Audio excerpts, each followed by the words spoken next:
Hello. Hello, world. Hope you can hear me. Hello? Guys? Oh, man. Okay, as we're starting, we're gonna be doing a couple things today. Alright, just before we begin, is the volume everything okay? Mic volume, can you guys hear me? Can you guys hear the music in the background? Can you guys hear everything just fine? Just want to confirm. Let me get the chat. Put it in another window.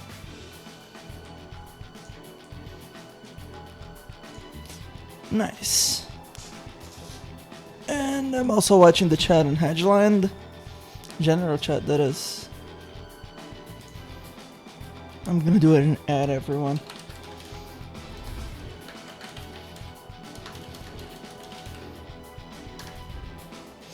There. Right. So, this is a little interesting little stream. As it says, Simple Sonic Worlds Lesson 1. Basically, we're gonna do a couple things in Worlds. I'm gonna introduce people to the basics of Clicking Fusion, which is the software Worlds is made on. And I'm gonna be just introducing overall the basics of Worlds and everything. And oh man, the chat's now going nuts. I did a fucking ad everyone, of course it's going nuts. Anyways, and my main goal with all the lessons is that I'm gonna go into not so simple worlds. I'm gonna also explain how to move from simple worlds to not so simple worlds, and I'm going to make a new character. I'm gonna call this new character Classic Sonic EX, or whatever it's gonna be called. I'm gonna be changing the name as we go. And it's gonna be a Classic Sonic with a couple of little additions to it. And that's all that it's going to be. It's not gonna be like something really insane. Like he's gonna have a backflip, maybe a dash in the same veins as Spark. I'm gonna change like several things. And by the way, it's gonna be a new character. It's not gonna replace any other characters in Worlds. It's gonna be a whole new character, which sucks. It's not very fun to add new characters into Worlds. It's kind of weird. And I want to show everyone how to do it. And after we do that, we're going to be making a stage complete with gimmicks and whatnot. No, Reginald, I ain't giving him a fucking gun. I don't think that's going to work. Oh, God. Okay, the mic says I'm clipping. Okay, I can hear myself now. That's good. Right, I'm just going to wait for everyone to come in. Again, I'm just going to ask this question one more time. Volume? How is it? Also, what coding language is Sonic Worlds? Well, it's none of them. You're gonna see. Okay. So, I think I should probably close the browser. Or not, who cares? Just put it on my second window, that's fine. Okay. Oh, look at my beautiful desktop. Okay. You guys can probably see my desktop. Here's the thing you're gonna be using. Clicking Fusion Developer. Do you need...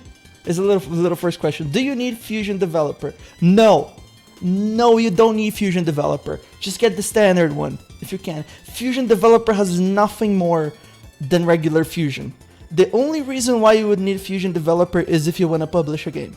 From what I know, I don't know if their policy has changed. It might have changed, but go read in their website in any case. But the demo fucking sucks, so you might as well just get the regular version. I have both because I have like the Steam version and the regular version because I actually bought the regular version for like $600. Was it worth it? Well, I guess it was, but okay. I already have it open over here. There we go.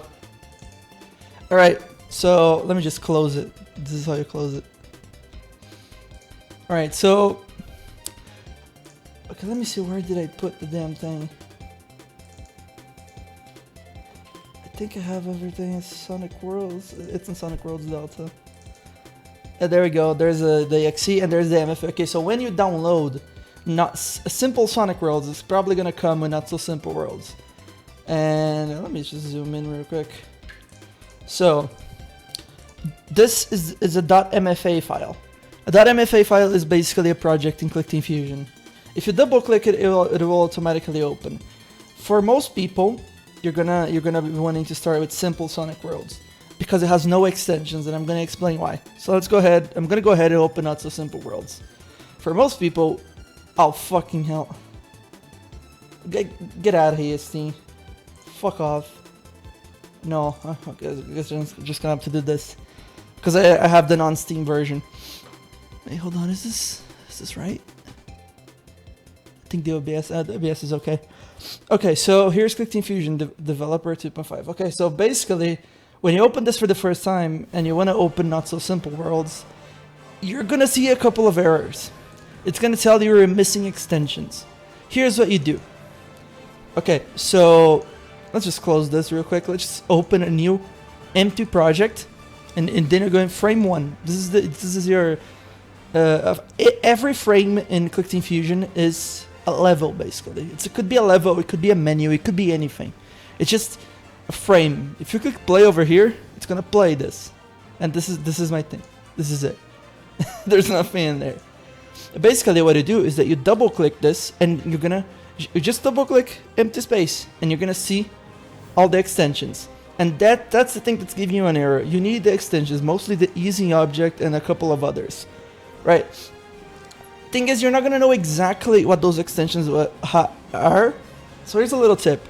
You go in Windows, and then you type snipping to, and you're gonna get it. My Windows is in Portuguese, so it shows ferramenta de captura. Don't bother with that. There you go, there is the thing.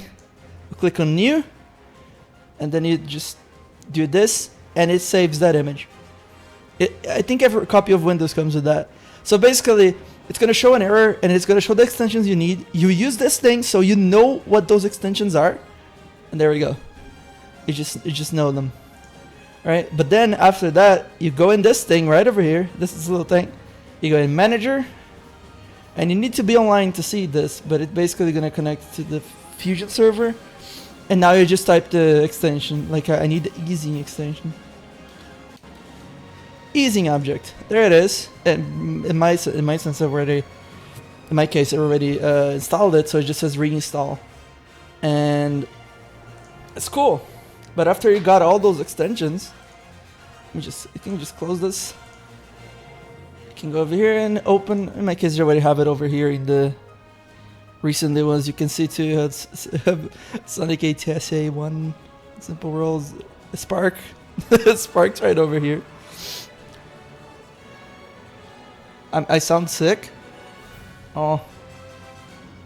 Okay. Anyway, so here are not so simple worlds. Okay, let me just get some basics of Fusion real quick. This is Qlikteam Fusion. Sonic Worlds is merely a game built in Fusion, in Qlikteam Fusion 2.5. That's it. And it's a game that you modify into making your own game. It's called an engine, but the engine really is Fusion.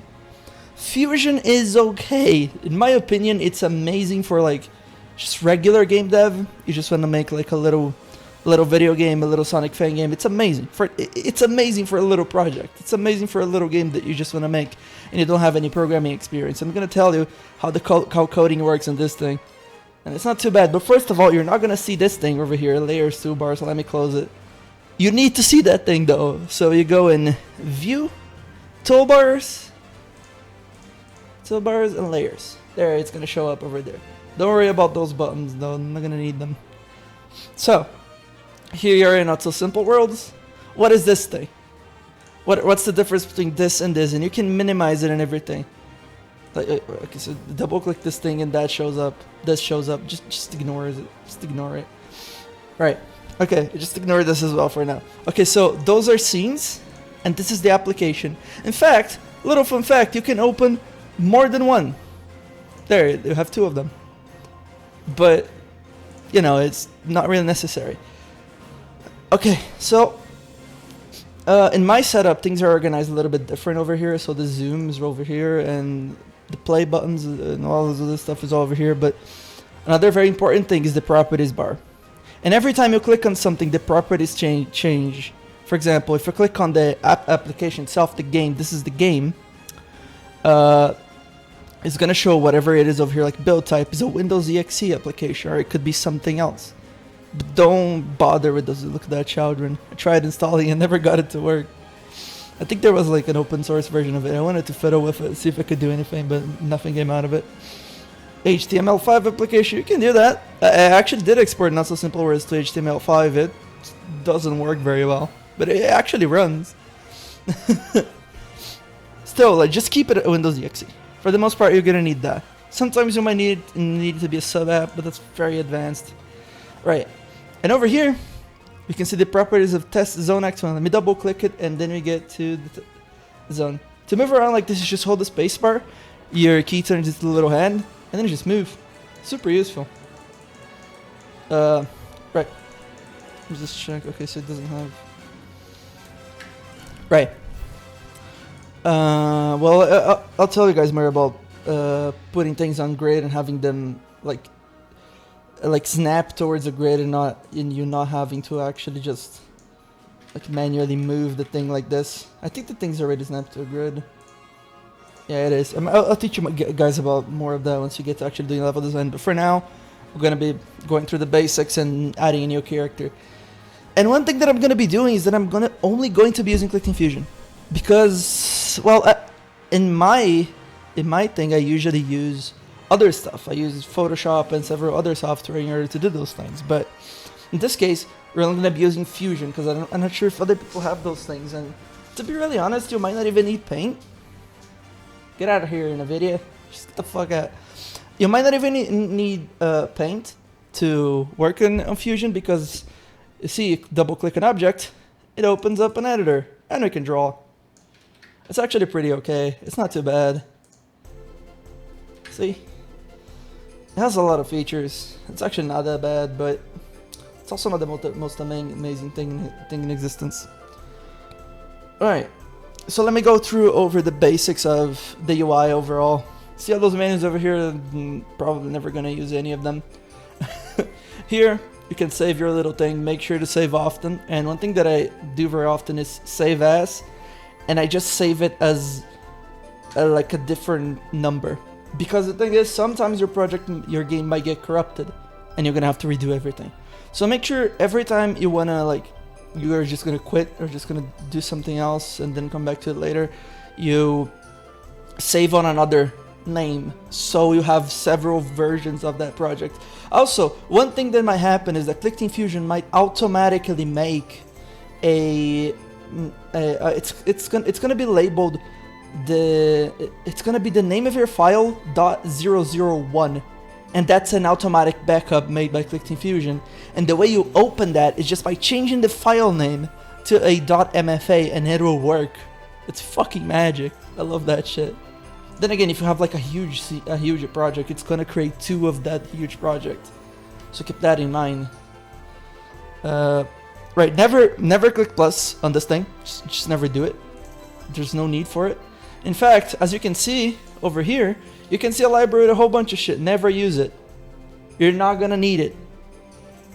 Everything that you need is over here, and keep all of your platforms somewhere in the level, and then you just copy and paste the damn thing. It's a fun thing about copy and pasting in Click Fusion. Once you press Ctrl-C to copy, and then you press Ctrl-V, your cursor turns into this, and then you just paste it. Just shows up, and you can keep doing it. It's actually rather nice. God, the fuck did I do? I sometimes just click on here and then my camera just moves. I don't like that. But yeah. Anyways, remember the layers tab? Well, it's right over here. You can, also, like, if you click on the... this thing is a problem. Like, if this little mask object over here, or this lock thing is active, just click on it and just deactivate it. God damn it. Okay. So basically there's a little eye icon next to the layer, and if you deactivate it, I think you have to not be clicking on it. It says deactivates the layer. So sometimes you're working on the UI and there's like this huge black box in front of it, which is the fade in and fade out object. You can just do that. It deactivates them. You can also lock layers, but there's not much need for that. You can just make them invisible. I never used them myself, but it is possible. Right.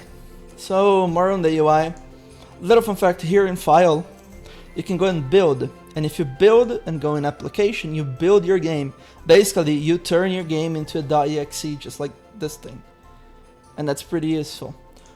Clicking on the Not So Simple Worlds thing, you got a shit ton of options. Like you got over here, you can see the size of the window itself. This is your gameplay resolution. In this case, it's the same resolution as Spark. It's set for like a downsized sort of like 720 resolution. I think it's 16 by 9. I think it's not very good because there's gonna be a lot of mixes when you actually resize to that resolution. But it's the best approximate I could find to like a widescreen Genesis. And over here you got frame rate and several other things. Machine independent speed. Wait. Slow machine. Oh yeah, I forgot to check this thing. This thing's good. Keep it active. It basically means that I probably have checked this on Spark, but it's not in here. But basically, it does its best to keep the frame rate even though the game might be running at a low frame rate. So basically the game can be running at 20 FPS, but the game speed is normal. The game is just updating at a lower speed. VSync, I don't like VSync, but you can have it. DirectX, Direct 3D? Wait, but this isn't DirectX? I don't know what this is. Anyways. Several other things over here. Global events, ignore this thing. Once your project gets big, and it also uses the bad kind of programming editor, I'm gonna tell you about it later. Never use global events. They fucking suck. Once your project gets big, it's gonna be incredibly slow. Like I think I have seen Clicking themselves mention that you shouldn't be using it. Like you just shouldn't be using it. It's bad. Global values are incredibly important though. And you can see them over here. And the way you set variables over here is pretty damn important. String, global string. Well, I'm not sure why there are numbers over here. Because I guess it's just something from Delta. But strings are basically words. So, for example, you want to have a global character name. It's over here. This is how you set it. And here are several variables. If you want to add one, just click new, and then you just shit var. There, shit var. You got a shit variable. You can delete it too. Some variables you can't delete as they're gonna fuck up everything, so you might just want to leave them there. It's fine. You can also have a global object, but that's something else for later. Alright, but we already have several things over here that are gonna need to, like game character. That's very important. But game character is a little bit confused in words. It's a bit schizophrenic. You'll see later. Right. Let me see. Is there anything on the wide? I never use this button. Might be useful, but building takes a really long time. This is your play button. The play button is just gonna run the scene. And let me just do a little thing before we start. Let me just deactivate the music group because I don't want to be listening to in-game music. Right. There it is. I'll check out those nice loud sounds. Okay. But there you go, that's a play button. And this, what the fuck? It's the run application button. It runs the whole game. So if you click on it, it builds everything from the start. And there we go. In fact, I kind of want double screen size. Wonder if I can set it. Oh well, whatever. I'll do it later. Right. Over here you can swap from your scenes. I never really use it. This is an interesting button. If you find yourself like locked in some kind of menu and I don't know how to get the fuck out of there, use this. It's useful. Storyboard editor. This is your scene order. Right. I think you can. It's basically just double click this thing and you're on it. I think you can swap scenes, yeah. Like just move them around. It's just your scene order. You're gonna be using this occasionally. Right. Okay, so this is what we're gonna be doing for programming, event list editor, and this is data elements. never really used this that much, but it's mostly for sound. There are like several things over here. It's not, you're gonna, once you know what those things are, it's gonna be easy to understand. Right, now let's go into the properties of an actual level. Here you can see the size of the level. This thing can go up to 30k. After 30k, stuff like the background system box breaks. Any object in worlds that is bigger than, I think, 30,000 pixels is going to break. So never make something bigger than 30,000. This is a lesson I learned hard. Just make everything out of small parts. Most objects are going to be pretty small. Like this one is 64 by 64. Most of them are going to be pretty small, but background elements like this one is 288 by 400. It's going to be, some of them can be quite big. Just keep that in mind for the future. And okay, there's transitions, fade in and fade out. Well, those are kind of weird. Let me set a fade out, for example, for you to see. Oh, I don't think, can you? Yeah, you can. Okay, so fade, 2 seconds, right? Let's hope this doesn't fucking crash. Okay, so the scene started, there was a fade in, but this has nothing to do with that. So we're gonna close the thing. See how it fades? This is the standard fade in, and fade out in Fusion. I don't recommend you use this for anything. I recommend you program your own, but it's there. This system is also not foolproof. It does crash sometimes. It's just a very, it's kind of a legacy system, unfortunately. But there are also several other types of fading you can do. Most of them suck. Effect, well, this is an interesting thing. You can add a little effect to your scene. To just thing, and let me see if this works in any way. Yeah, there we go. I have a couple over here, but you probably won't have much. It just adds an effect. Like I think this is a shader effect programmed in XML or something. I don't really know, but it's a shader effect that's for the whole scene. I have a package with a whole bunch of them, but not all of them work. So you're gonna have to be careful what you use. Dark goo. I don't know what this one is. Oh, there we go. It's weird.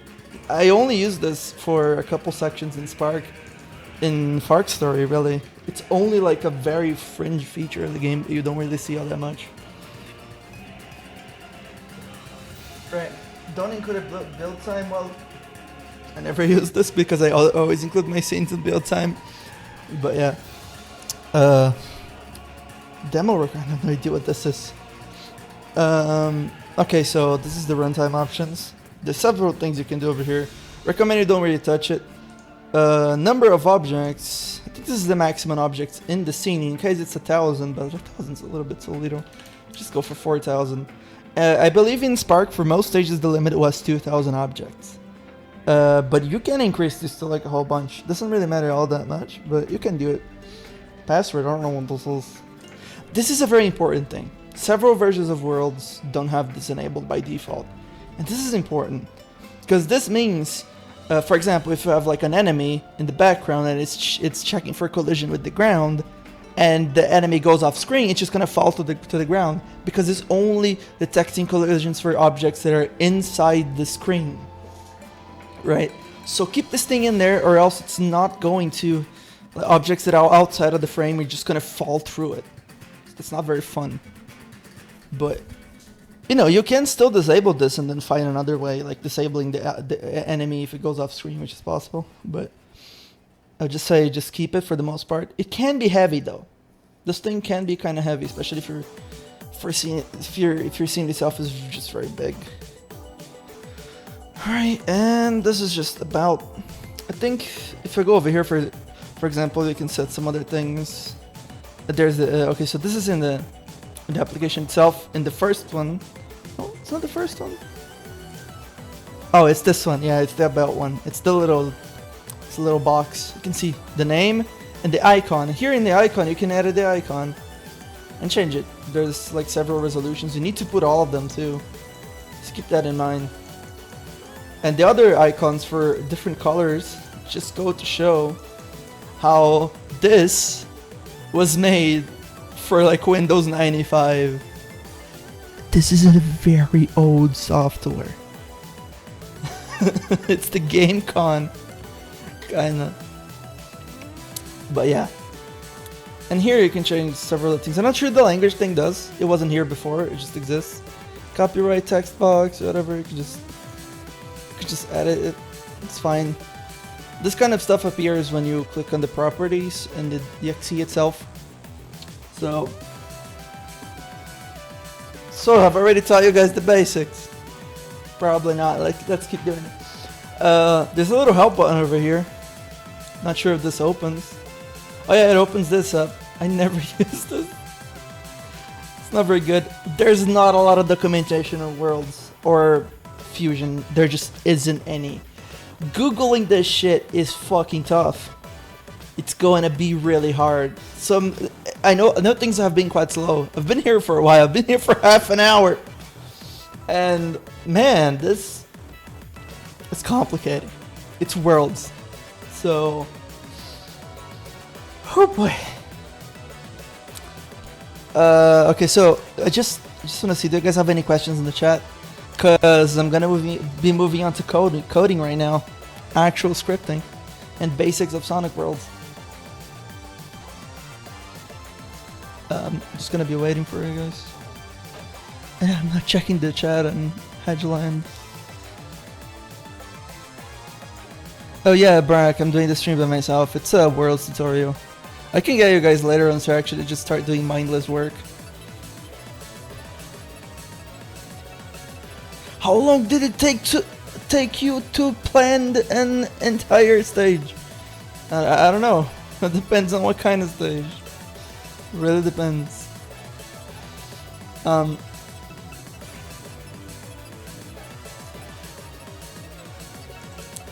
Oh, this is so old. Well, it's... I think Windows 10 kind of fucked up everyone, but like people are reporting this kind of stuff Windows 7 as well, which is really weird.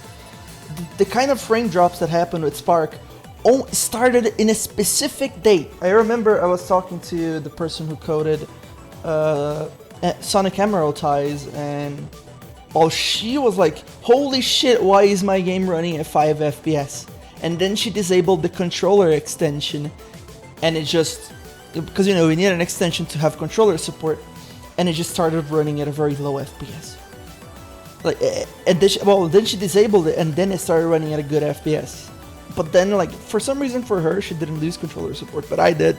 So I just decided to leave it in, because it's best to have controller support than not. Still, like, one possible way to fix the frame rate issue is to just disable controller support for those that are having it, but then how I would go about doing that, and is that really the issue?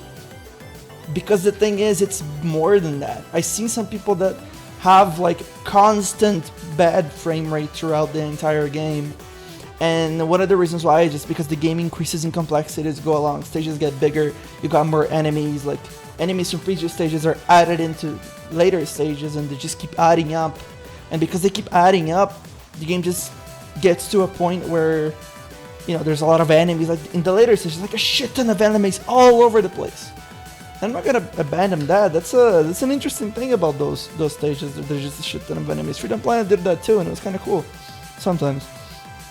But, and yeah, I mean, some people just the game just slows down on their computer because their computer just isn't good enough to process this many enemies and this many things in what this is. And when we get to programming, you're gonna realize what this is. It's not scripting. It is scripting, but it's not scripting at the same time. It's complicated. Right. I think you can get into programming right now, and it's gonna be a thing.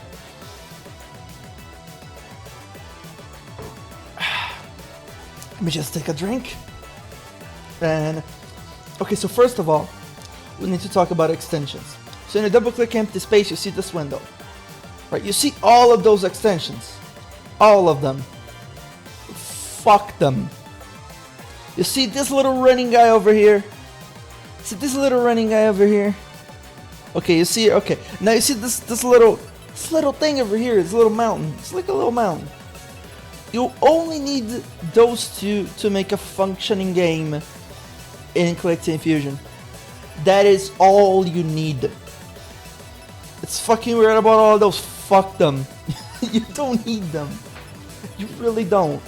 You're only gonna need those extensions for like just making things easier, like the easing object. That's why I use it. for each object completely deprecated. You don't need this shit anymore. Joypad object, joystick 2, those things you're going to be needing those for controller support.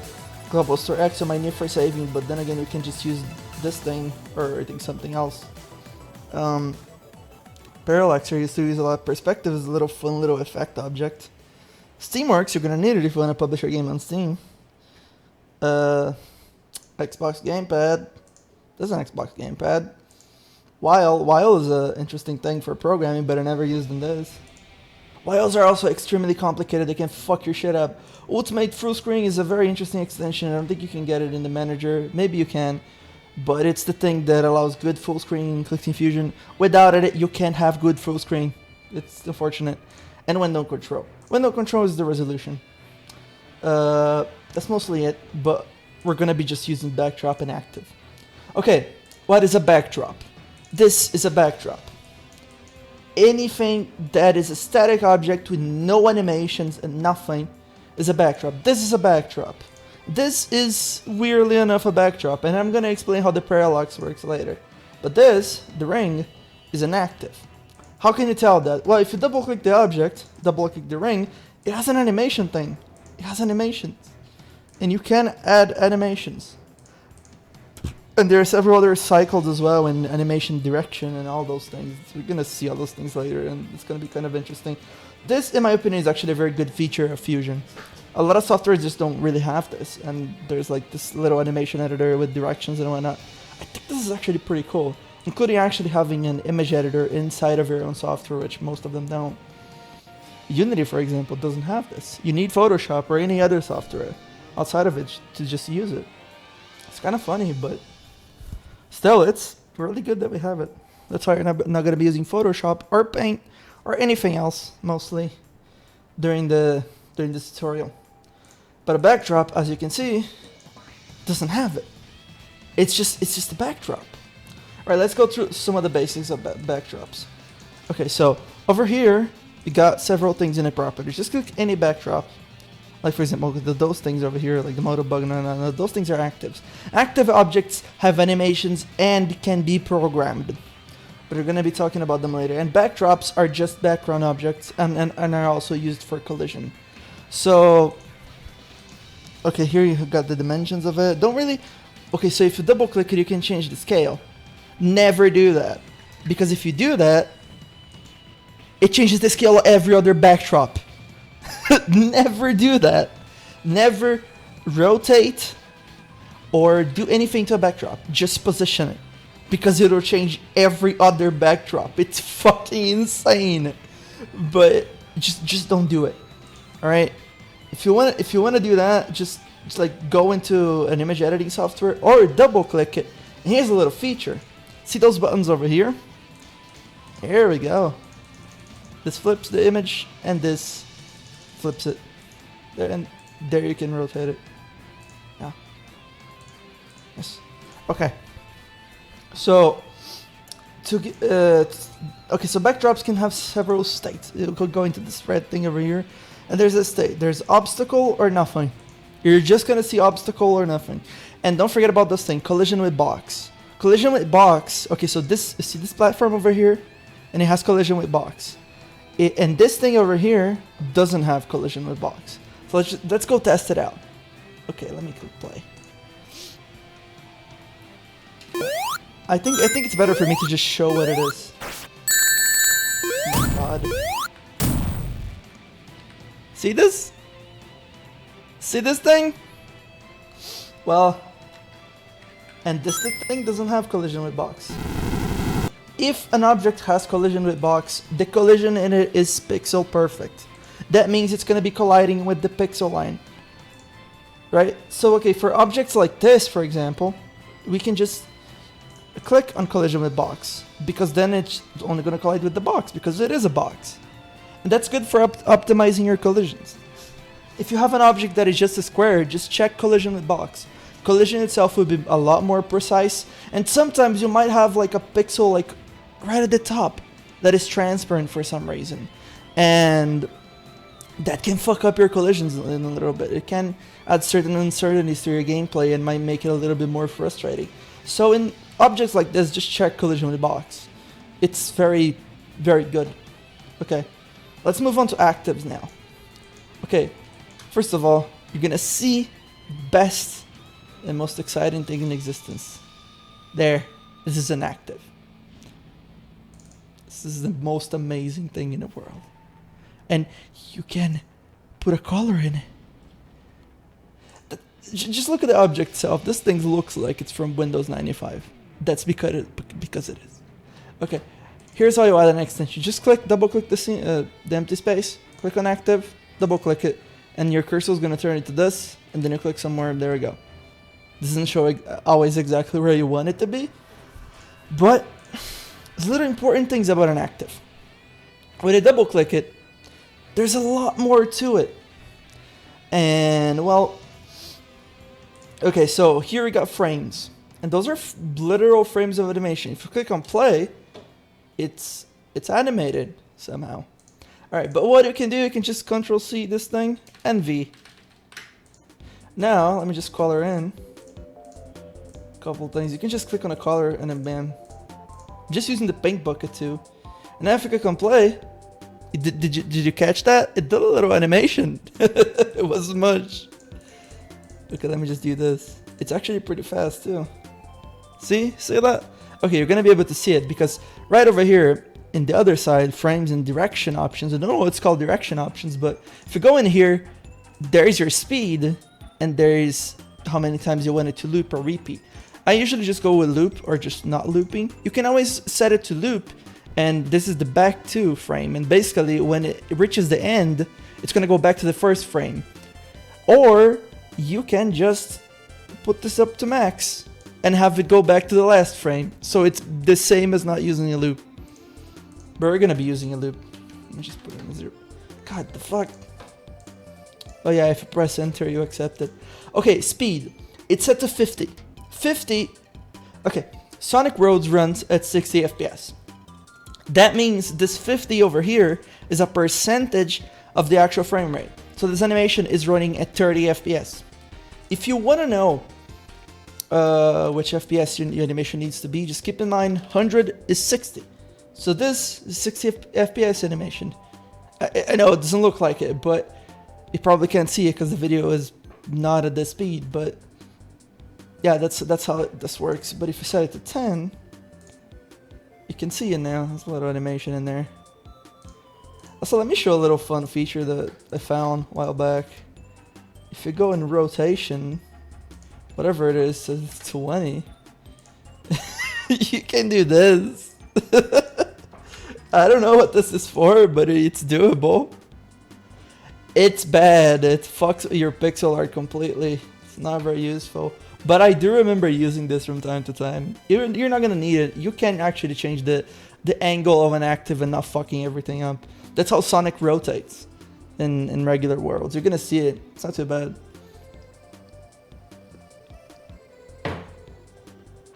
Okay. This is also the direction of animation. Okay, so let's just copy this over here. And now basically let me just color this. What happens here is that, for example, Sonic himself, you can have like a sprite of the character just facing this direction, and then you want to flip it in another direction, you can just do it through over here. And there's also up and down, and you can use those as well if you want to. And you can also increase the amount of directions. Check out this shit. Are you really gonna need this? Yeah, a little bit. Especially from looking back, forwards and backwards, because you know sometimes you're just gonna need that. And there's a little shortcut for you. Just click on flip horizontally, and it'll flip your active. Right. For those that are importing sprites from Photoshop, let me introduce you to a little problem you're gonna have with Collecting Fusion. It's a problem, but it's also a feature. If you know how to use it, you're gonna do reasonably well. Okay. Let me just import a sprite from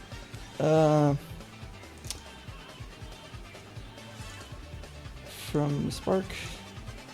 Alright, so we have Freon over here, holding the prototype.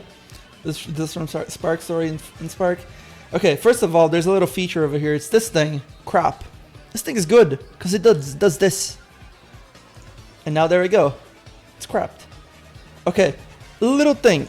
Sometimes when you want to flip your image, sometimes some people are just going to select the image and you see this weird thing over here. Why is there a whole bunch of red over here and white?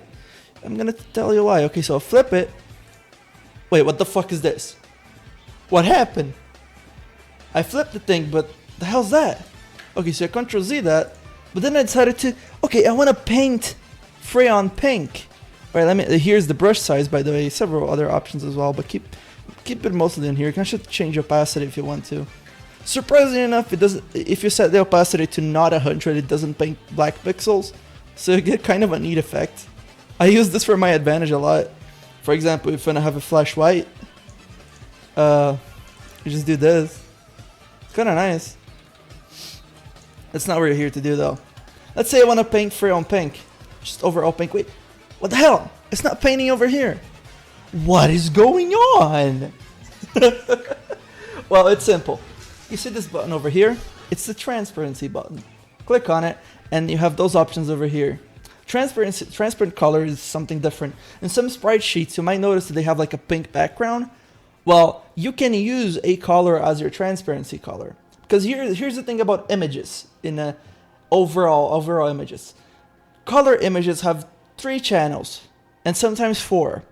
You have the red, green, and blue channels, and that's what makes a color image, right? But you also have an alpha channel, and this image has an alpha channel. This is the alpha channel. And if we paint over here, this is gray, let's just paint it with white. Now we get out of the alpha channel, you can see that we can see things over there, right? That's because we're painting directly on the alpha channel, and this could be an issue for a lot of people. But a lot of images you import in are going to have an alpha channel.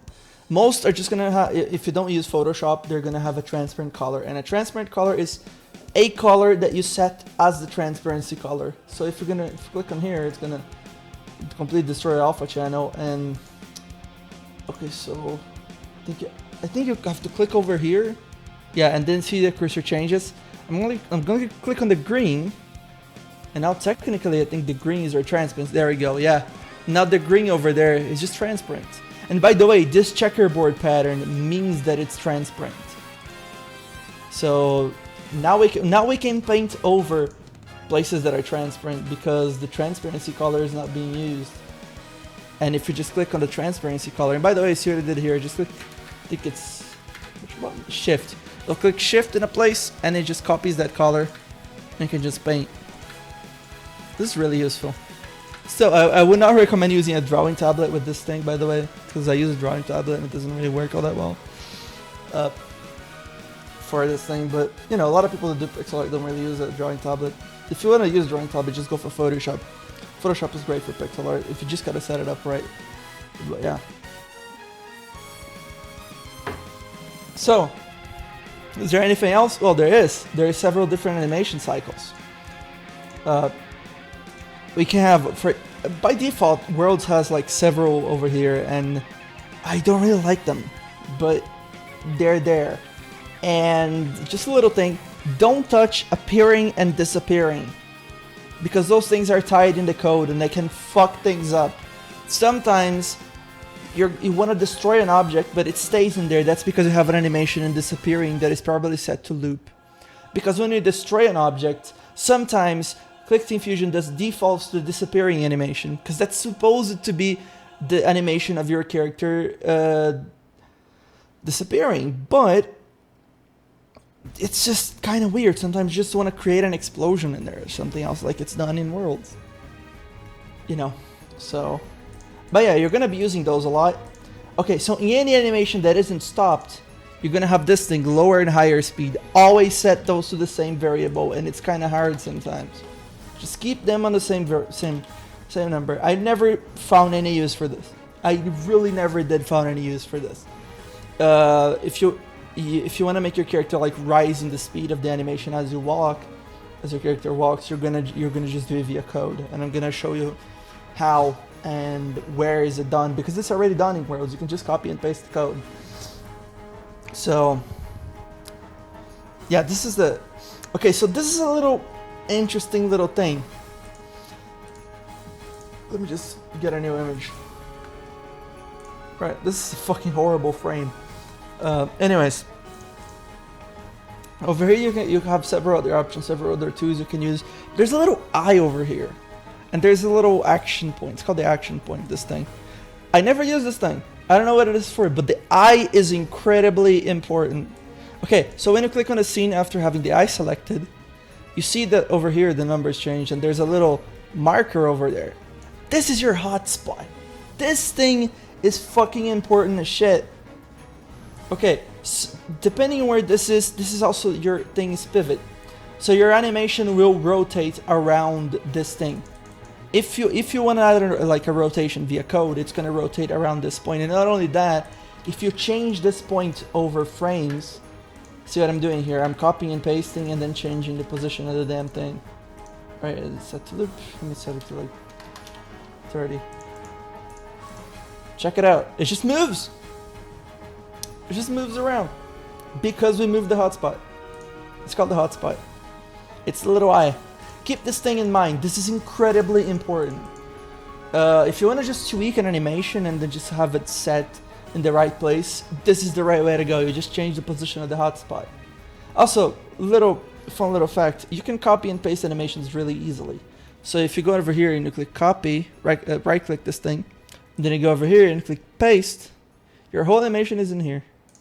You might need to change the speed. I don't know, not sure if the speed's copied right. Then you just go over here, right click, flip horizontally. And there you go. Wait, I fucked up. Okay. Yeah. Alright, I actually really like this animation editor. It's pretty basic, but considering most softwares don't really have it, yeah, it's pretty hard. Is there an easy way to center it? Well, there's a couple options. Over here, you can see quick move. It just puts it on the sides or in the center. And there's a G option. The G option is just the center point of the alpha channel of the image, mostly. Oh, this song is Windy Hill, Act 2. It's pretty good. The G is quote unquote the center of gravity of the object, and that's just the midpoint of the alpha channel. Basically the midpoint of an image, considering transparency. So you can see it's over here. It's in the middle of Freon. Alright, let me just get another image. For example, this one, I'm gonna put the center point. It's not over here where it's supposed to be the center of gravity of the actual character. It's over here. It's all the way over there. Over here.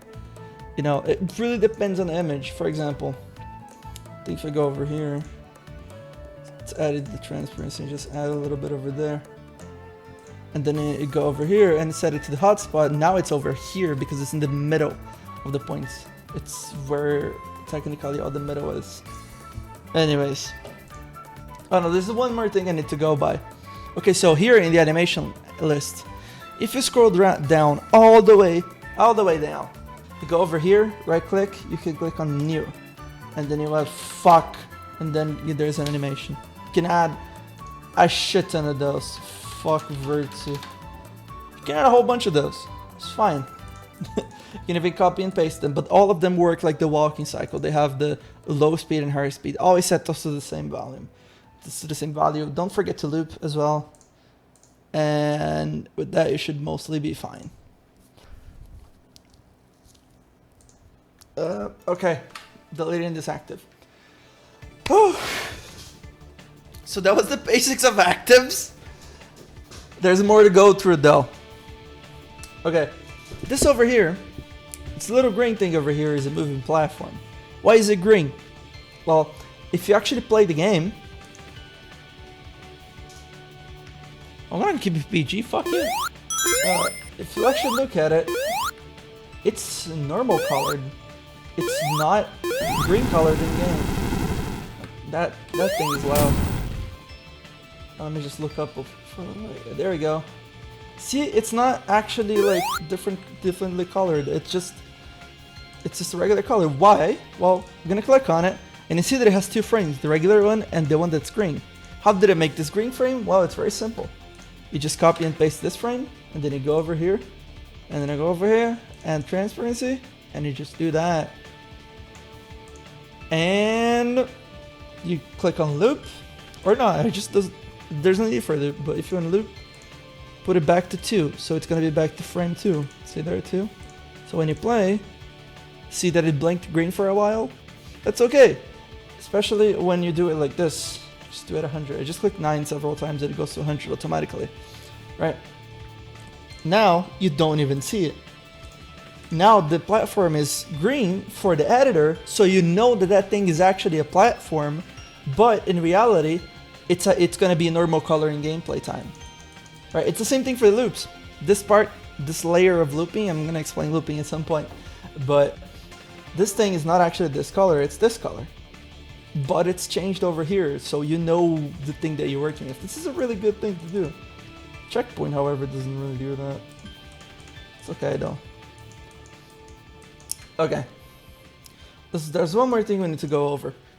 Okay, so in objects, let's look at the properties of actives. You can see over here, there's created start. This is very important. This means that our object is going to be created at where it is at the start of the frame.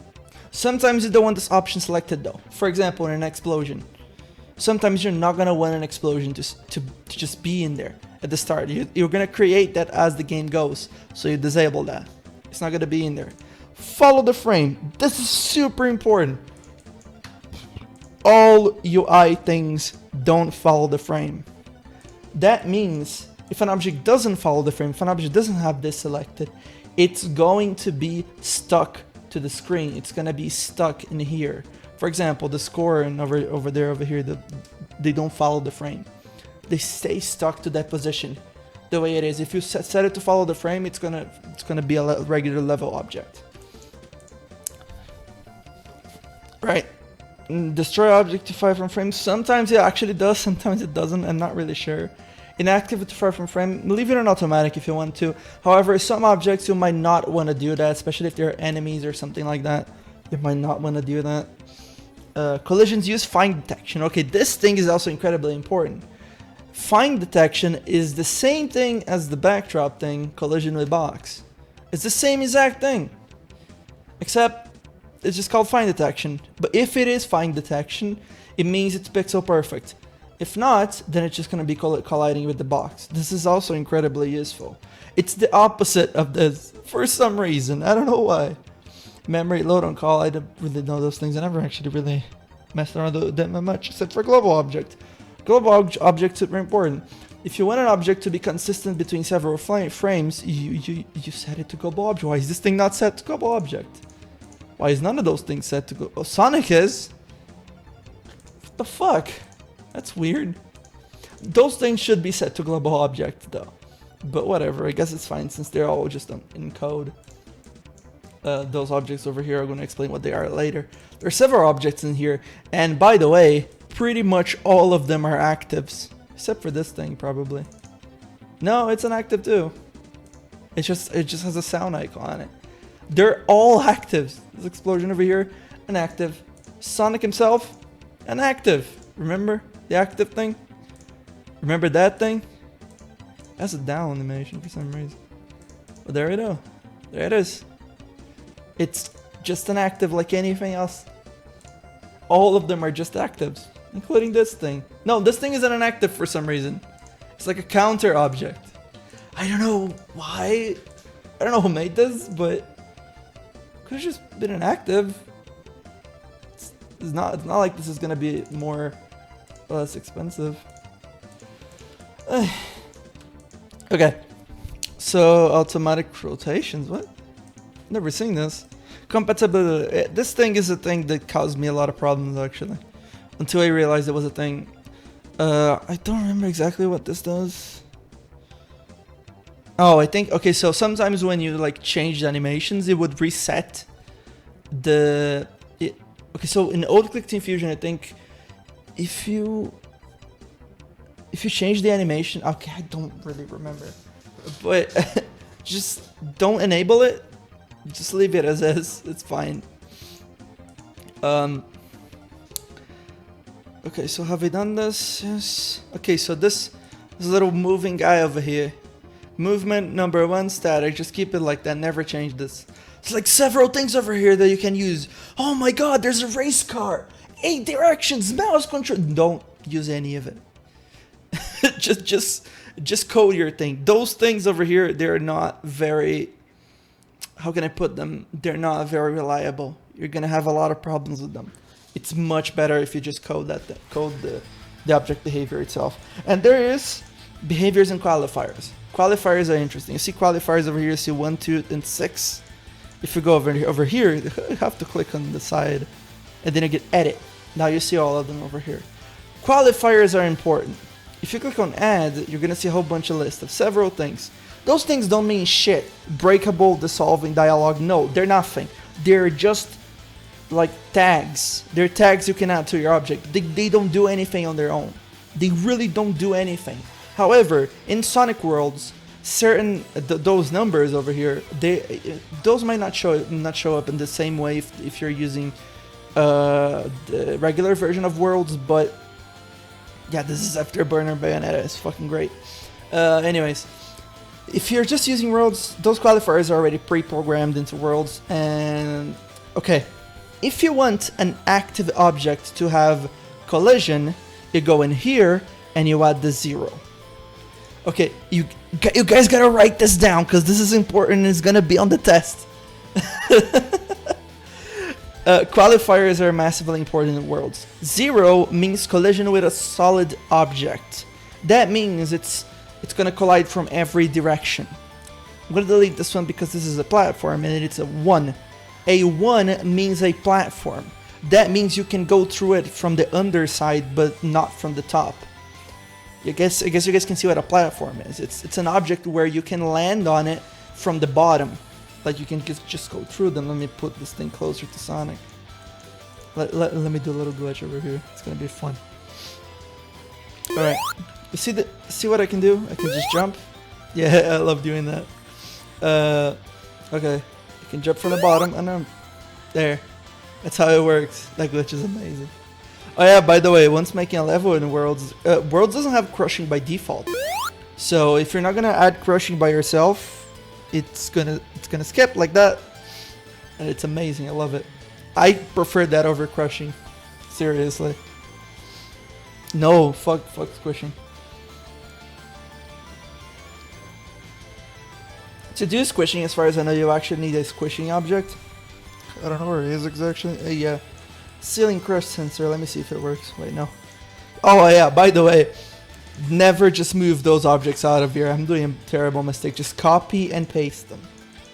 Okay, it's on layer 7. Okay, when I click on the object, I notice that there's a little number on the side. This first number over here means the layer that the object is in. Be careful with that. Because here it's on layer 7. Sonic himself is always in the same layer of the starting point. The blue arrow. Usually it's a blue arrow, sometimes it's a white arrow. But you see there's a 3 over there, it's layer 3. So you copy this thing over here, it's layer 3. And there's another number on the side. What does this number mean? Well, this number means the order of objects. So you see when I copy this object over here, it's on top of it. But what if I want this object to be on top? Well, you right click it, you go into order and to front. And it moves it to the top of every other object. There's also, order backwards by 1, and it just moves by 1. It just moves this number. That number just means how much on top of it this object is from everything else. However, here's a little thing. This object is inactive. The crushing sensor is inactive, just like any other object. You can see it has an animation thing. And this is a backdrop. It doesn't have the animation thing. I'm gonna move this thing to the back of it. Well, it's still on top of it. Oh, that's because you can't put a backdrop above an active. This is fucking weird. I don't know why you can't do that, but you can't. Keep that in mind. That's a little quirk of Fusion you're gonna have to learn. Alright, let me just actually test the crushing. Let me see if it works. I actually don't know if it works. It does. Nice. Oh, there we go. You can just spit those things over there if you want.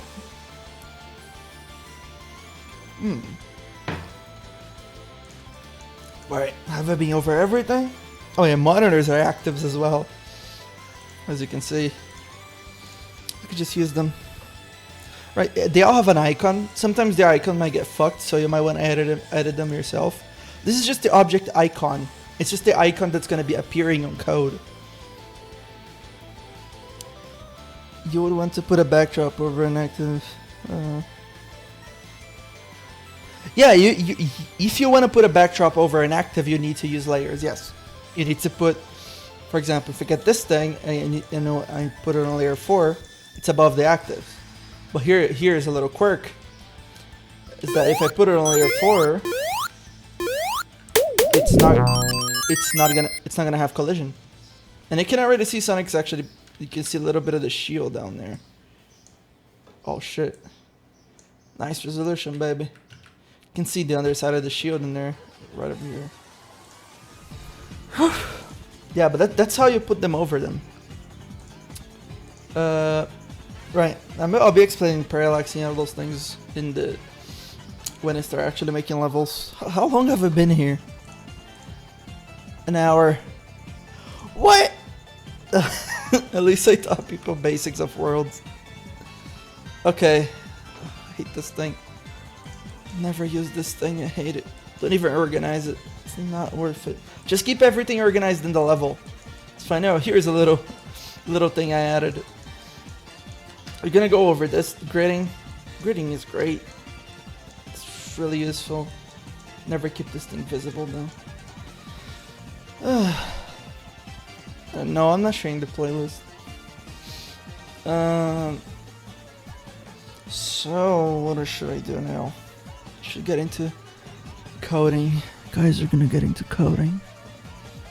Are you ready for this? Okay. You probably are.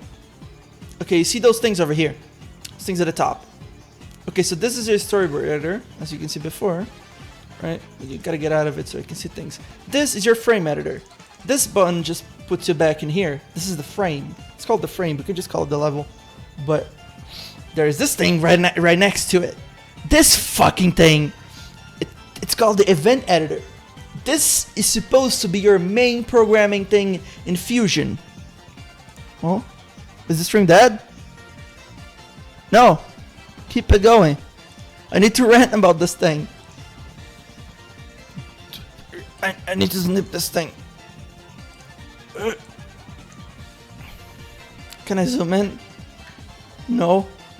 This fucking thing can go fuck itself. I hate it.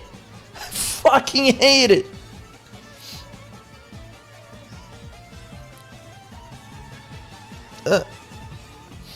Well, I can share the names of the songs later, maybe. Okay, in fact, I'm gonna share them right now.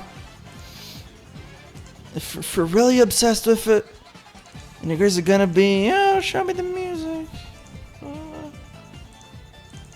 Where is it? See that over there on the side? I'm just going to scroll by. That is all of them, except for that one in Japanese. That's from Wonderful 101. That's one of the last levels. You're gonna hear it. There. Show me the music. Anyways, let me go back about ranting about this fucking thing. I hate it. Don't fucking use it. It's gonna fuck you over in the long run. This thing is responsible for probably many failed programmers worldwide. Fuck this thing. Do not use it. Let me show you what it is. It's this fucking garbage. Check it out. Do you understand this? I do, because I've worked on it several years. But this thing, you don't need it. You do not need this thing. You can completely skip it. Check it how it works. It's fucking insane. It's an editor with check marks. It's like a programming editor with check marks. But those check marks are not check marks. They are actual programming events that are just inside the check marks. And you gotta scroll to this whole list of objects.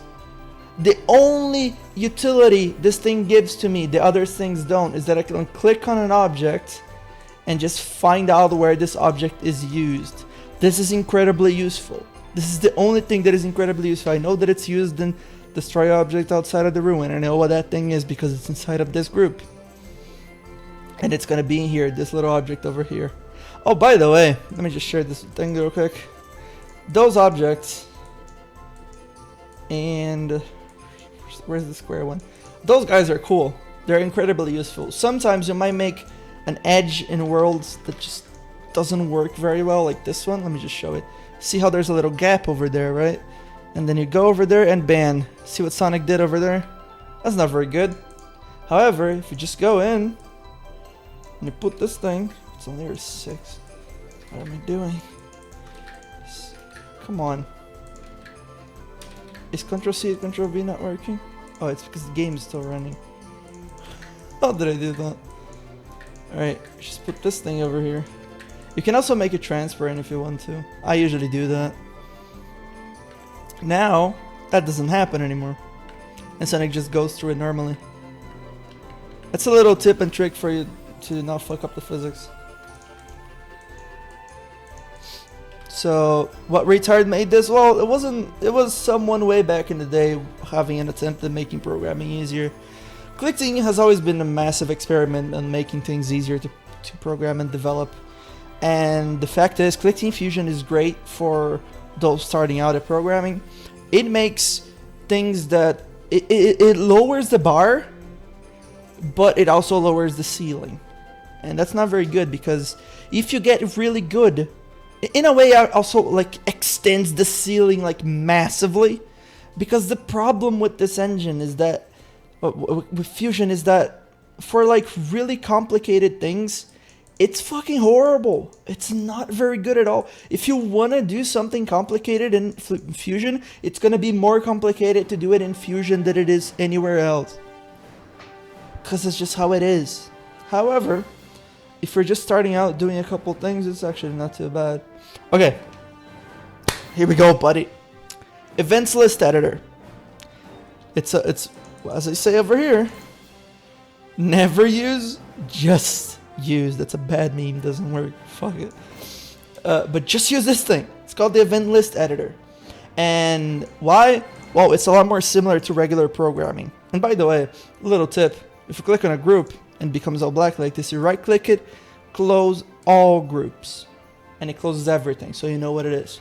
Okay, coding in worlds is structured as objects, not as objects. It's structured in groups.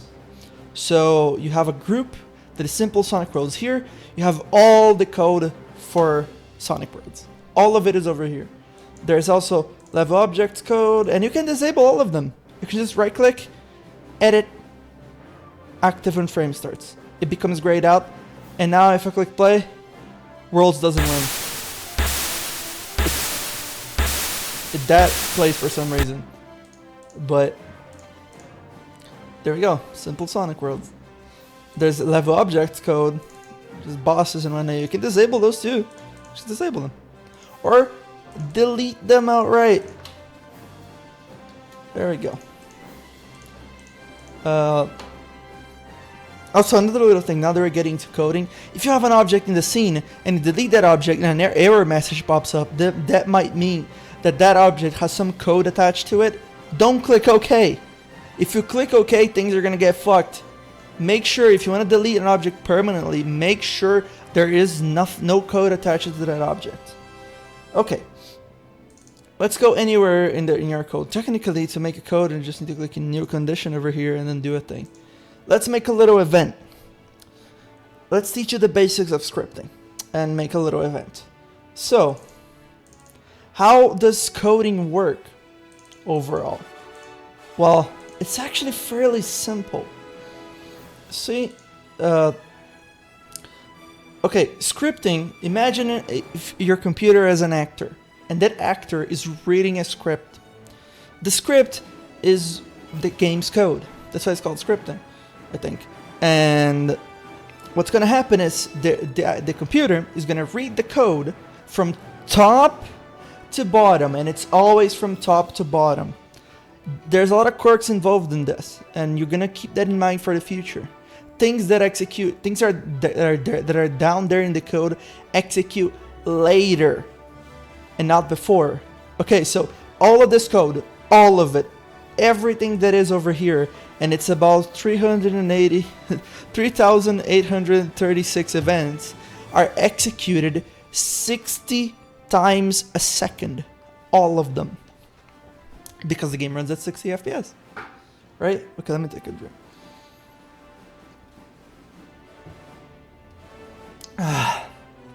Okay, so over here, we got code, and it's reading from top to bottom. And well, what do those things mean? Okay, so basically in all events we got something like it's the ones that have those little balls over here. Let me zoom in. All right, it kind of sucks, but it'll do. It has a condition. It's called a condition, and an event. A condition is when and why a thing will happen. Basically, when. In this case, it's always. So the computer is going to read to the code. Is going to see this always. Okay, so every time this event, the computer reads this event, the thing that is down here is going to play. That's all that is over here. In this case, it's setting the alterable value, and I forgot to explain this, but this is incredibly important. So okay, when you go to an active, there's the AZ over here, AZ variable. Those are alterable values you can set in an active object. If you go into any object, you can click new and type fuck. It's just like the global variables thing, except those things are local to each specific object, and they're also individual. So you can have several objects in the scene, and all of them can have different variables to them. You just can't set them independently. For example, if I change the Y speed of a monitor over here to 10, all the other monitors will have 10. However, if you set this thing via code, all of them will have different ones, but you're gonna have to do it in a specific way. It's more complicated than that. So yeah, in this case, it's setting the variable character of this M object, which is player movement values, and this is one of the most important things in Worlds, is the thing that moves Sonic pretty much. And it's setting that to a global variable called game character. And this is where Fusion gets weird, because this is actual code.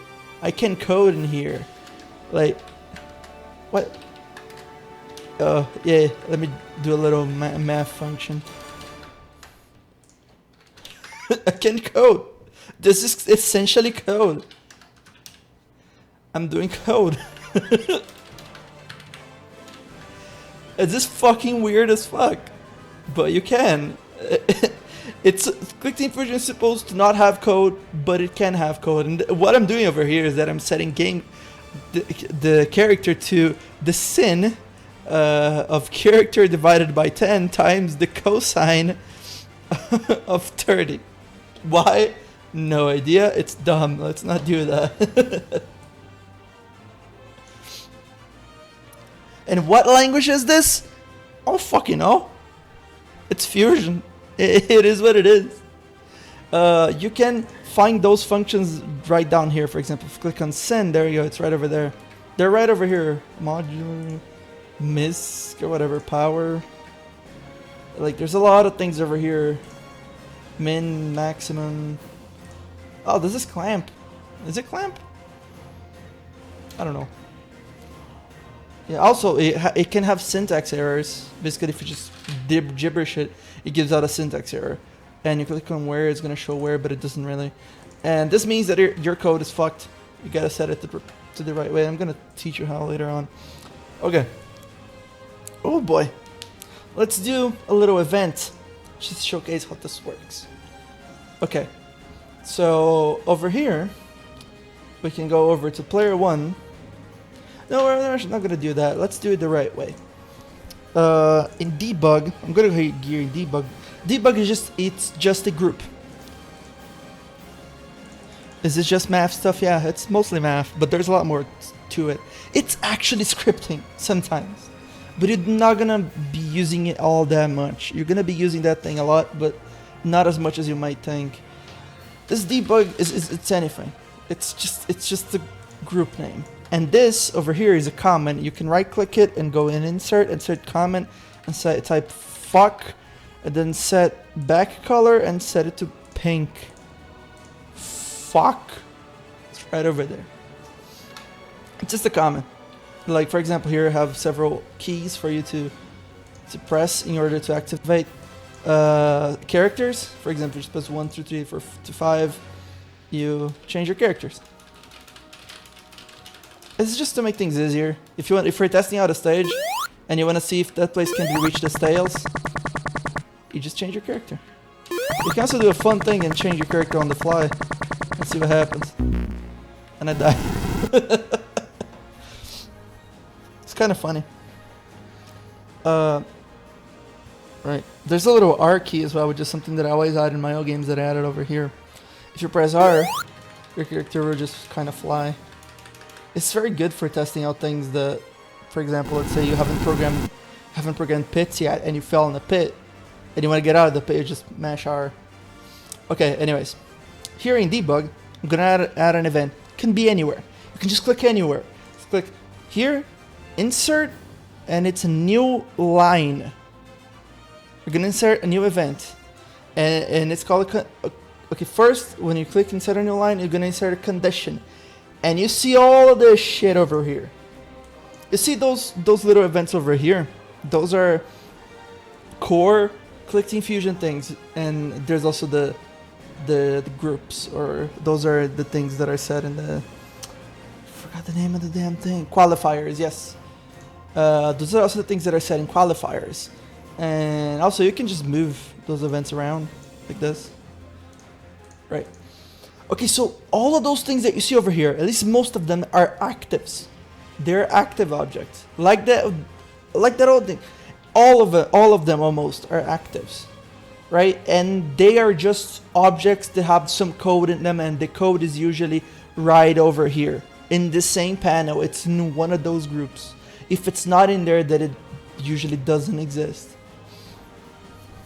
Right, you can see Metal Sonic over here. There's also several numbers for the UI X speed, and those things are counters. And counters are another kind of object people like to use a lot. They are very useful for timers. I'm not sure if you really have to use them, but they streamline the process very well. They're different from actives though. They're not like actives. And there's several objects down here, like the ultimate full screen, easy, window control, Xbox gamepad, joypad object, and so on. I use the joypad one because I think it has less compatibility issues than joypad 2. Not really sure, but oh well. Okay, so you're gonna look into those objects. See, okay, ignore those things. You're not gonna be using them, but you see those objects there is just a letter, like master groups A, master input. Those gray ones you don't really have to touch very often. You will some cases. For example, master level has the water level value. So the level of the water in the stage, like how high the water is set by master level, like usually. And there is also this player movement values. It moves the player, and there's action values A. But how do those things do those things? Well, they have several conditions and events related to them, and those conditions and events change the way this thing and all those sensors over here. Those are the sensors. There's player, there's sensor left big, sensor right, sensor top, sensor bottom, and sensor platform. There's several of them. But if you click on an object, you're gonna see all those things: collision, movement, position, direction, animation, pick your count. Don't really use this very much, but visibility checks if an object's visible or invisible. And by the way, this is the condition.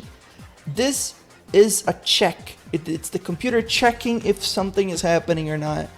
And that's really it, really. But there's the alterable values thing, and this is the most important thing. If you click on here and just compare to one of the alterable values, you're gonna be put on this screen again. However, it's a little bit different. There's a comparison method. You're gonna set it. Fuck off, Windows. Anyways, we're gonna set it to greater or equal. Could be anything. Basically, what we're gonna do over here is that we're gonna go into choose value, and there is several values over here. I have a more detailed explanation of this on the Sonic World guide. It actually goes through all of them, I think. And over there, it does semi-competent job, I believe. Not very competent, but just a little bit. And what those every value do. But here you have your X and Y speed. Those are very important. Before that you have character. Character is just the value of the character you're currently using. You can actually set your character value to like 0.2. It does nothing. It has to be set to either 1 or 2. But if you want to have your character having speed, you need to use alterable values. And those values are set in here. Go over here and you click on object. There they are. If you want to add a new variable, you can just add it over here. But this is not entirely necessary. If you go in here and you just add a random active, there you go, that's the random active, just called active. You can insert a new event, and if you just go to the active, there it is. Alterable values compared to alterable value, it just has a shit ton of variables. They're just called A, B, C, D, and Z. Every active just has A and Z alterable values, and they're all just a number. It can also be a floating point number. There is 0.2. This is a valid number. Well, there's a limit to the decimal point, but it does have a number. Anyways, let me delete that active object. But you add variables right over here, just like any of them. And it comes with the same with strings. Strings are a number. I made a variable, didn't call it fuck. Yes, okay. Whew. Okay, so new event. Right, let's do a little condition over here. This object is very important. This is player input. And player input is a very interesting little object. It's the inputs. Everything's already programmed around this object, so you can it grabs inputs from the controller, the keyboard, and the Xbox controller, because the Xbox controller is different. This object over here, it checks for direct input, and Xbox gamepad checks for X input, which is a different form of input from controllers. So basically, by having both, you just check for both. And this object itself, it has several events in this code. It's right at the top, right over here. I know it's taking me a while to make an event, but I just have to explain all these things. It's all useful. I think it's in step events, input manager, not so simple. And this is essentially the same thing I used for Spark, I believe. Kind of copy and pasted it. Yeah, he also uses master input, and it checks here, it's checking for the inputs. It also deactivates groups if they're not being used. You can't do that. If you deactivate a group, nothing happens. Right? For example, here it's checking for inputs, and it's weird. It checks inputs in a weird way. I don't know how it works, but it just sets variables to 1 or 2, and it's very interesting. Because we're gonna go over here and do insert new line. We're gonna go into the player input, alterable values. Compared to one of the values, there's also a fixed value. I never used it. You can make an alterable value a fixed value. It doesn't really matter. You can just call it fixed. You can just not change it. And there's also alterable strings, which is a sequence of letters. So basically, if you wanna write something, use strings. That's what a string is. But we're gonna compare it to a value. And there we go, we have a whole bunch of keys. There's key A, B, and C, and from what I know in most controllers, A, B, C, and D, they are your X, A, and R buttons. They're different for almost every kind of controller. You're gonna have to test this out on your own. This is a little bit complicated. I do remember I actually set a couple more keys for this version of Worlds, I just don't remember. But you're not gonna need all that many for a Sonic game, for the most part. Right. So we have. Right. So we're gonna set. We can use action pressed, and what do the pressed ones do? The pressed ones are interesting. Basically, key action A means that, let's say we hold the A button on the controller, it's going to check every frame. It's already set by default, but basically it's gonna check if A is pressed and if it's being held as well. But we're gonna hack our way through that, and we're gonna do something interesting. But A pressed means it's being pressed only once. So if you press the button only once, it's only gonna check. It's only gonna do the event in the first press of the button. Remember that one video of the half A press? This is that thing. But it doesn't have a release though. It unfortunately doesn't have that. It only has the press. But we're gonna just go key action A is equal to 1, and all of those things are this. It's a variable of this object is equal to 1, and here is the event. Here's what happens if this thing is pressed, right? Okay, so here I'm gonna do. I'm just gonna get a random object from anywhere else that is also inactive, and I'm gonna do something. God, I'm just gonna do something that is actually pretty interesting. See, just copy and paste the event over here, right? Here's a thing you can do that can speed your work a lot. You get this thing and you drag it over here. Bam! Now suddenly it's checking for another object's events, and this can be incredibly useful in the future. Anyways, so it's time to make an actual event happen. So here's what we're gonna do. We're gonna create a little explosion on Sonic. No sound's gonna play, none of that kind of stuff, but we're just gonna create an object. Oh yeah, by the way, this thing over here, it creates objects. See, new objects. Click on it, create object. And then we're gonna select through the whole entire list. Let's get an explosion. There's several of them. Right, and now we get into this thing. Here we can select where explosions is gonna explode around the scene. However, you can click on an object and set it relative to player, or you can click on the scene and don't forget to set the layer. That's important. But if you click on Sonic, for example, it's only going to set that explosion in Sonic himself. Right, but we're not gonna do that. We should do here. We should set it to player. This is the center sensor of the player. You can also set it to this one. Those are sensors. There's a more detailed explanation of what they do, but sensors are incredibly important. They are what detect collision and all those things in worlds.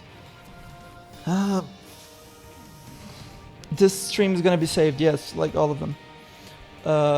It's fine, don't worry about it. You can go, you're gonna be able to see this later. Right, so you see, it's gonna create an explosion next to player character. This thing is one of the sensors, it's always connected to the player. So right, here's the event, key action A, create an explosion. Right, let's click on play. Alright, so here we are, and I'm gonna press Z. Check it out.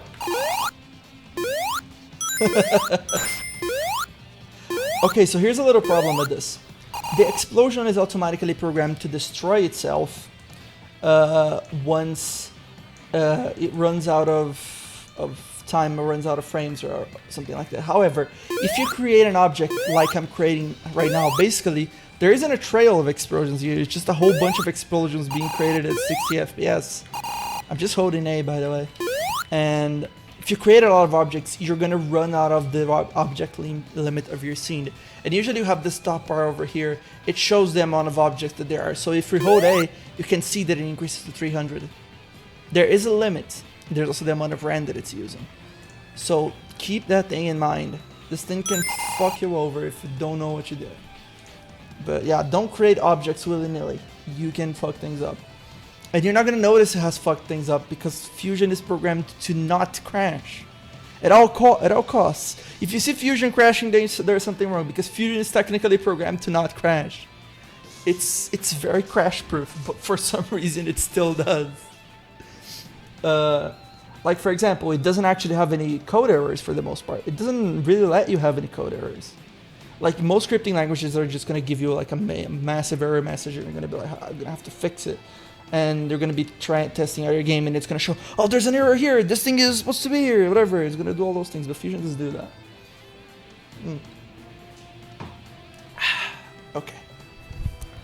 Okay, so here's a little other important thing.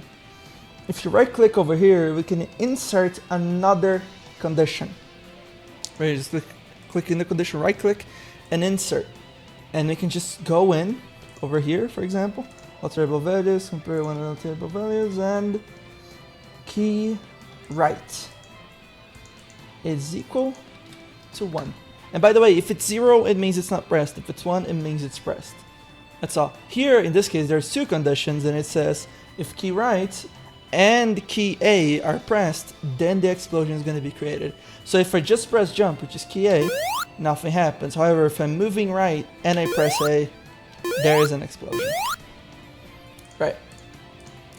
So, Let me add a little thing. You can also click over here, click on the condition itself and set an event and create just any other objects. I don't know what I would create, like this thing. You have to go over here. Create object. Effect boost wave. There. I'm just gonna create both. Okay, but before I actually test this, I want to do a little thing. It's very useful. Over here, you have several things. This thing, you don't really have to use this compared to the joystick state. It compares to, it's used by player input, basically. So, there's the timer object. Don't recommend you use this, but there's like every certain amount of seconds something can happen. So sometimes you can do this and say that every second this will happen. Don't really use this. Like seriously, it's not a very good idea. A lot. So here you can see, it only happens once a second. I don't recommend you use this object, but sometimes it can be useful. Like if you just want to get things done quickly. The problem with this object is that if your frame rate slows down, it's going to still create the objects in that speed. That means the game is going to slow down even further. So use a counter, use something like that. For example, let's use just that. Let's just grab any random object that can have a variable that is always in the scene. We need that. So we're gonna grab Sonic himself. And we're gonna go over here, insert, new event, Sonic himself. Sonic's inactive, so he has variables, alterable values. Compared to one of the alterable values, there's several of them over here. None of them used. So you're gonna use X, and you're gonna set it to, and here's an interesting thing. You can see down here, you can see all the objects again. Why? Well, for this reason. We're gonna click on player Sonic again, player skin Sonic, values, A, or no, int Z, X. So here what we're doing is that we're comparing Sonic to itself. This is not what we're supposed to be doing, but let me just replace this with an always. Okay, so this is the condition. Condition is an always, and I can just go over here. I'm going to set Sonic's X variable to. Let me go down here, find Sonic. Did I miss Sonic? There it is. Values. Sonic's X variable here. We're just setting Sonic's X value to the X value. We're just doing that. However, if we set Sonic's X value to Sonic's X value plus 1, and this is just a variable, this is not the position, this is not the X and Y position of the character in the frame, right? If we just set it X plus 1, that means that this number is going to go up every frame. So here's what we can do. We can, oh, here's a little trick. You can just drag this thing over here. Bam. And then you can go over here, click on X. Right, so since this variable is decreasing, I can just do greater or equal 120. 120 frames means 2 seconds, that's 60 times 2, 120. So basically, after 2 seconds, Sonic's just going to create an explosion around him. And hold on. There we go. There it is. Fantastic, right? Okay, so, but there's a little trick.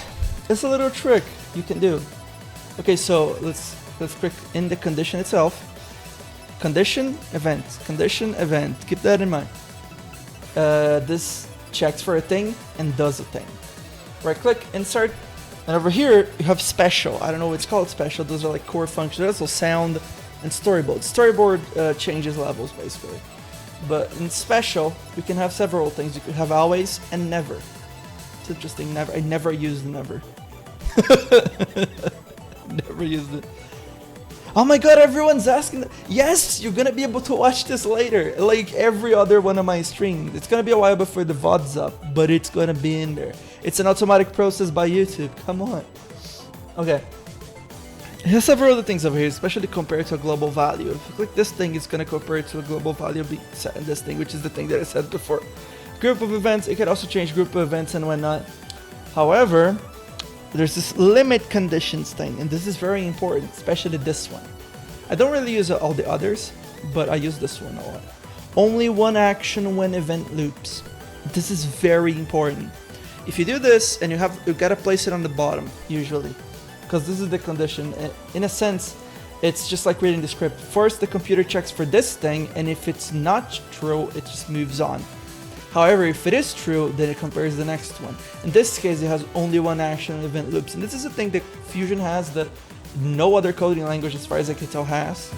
It's an incredibly useful thing. And it means that after this variable is greater than this value, which is being, it goes up by 1 every frame, this thing is gonna play only once until this isn't 120 anymore. If you set this thing back to 0, then it does this thing. Then it's gonna do this thing again after this thing is greater than 120. So let's play and see what happens. Right, there we go. It just played. And it doesn't play ever again. This is pretty important. For example, if you wanna just play on click, then again, you also have the A is pressed function. That is really important as well. And oh boy, be going here for an hour and a half. Whew. Okay, let me just take a drink.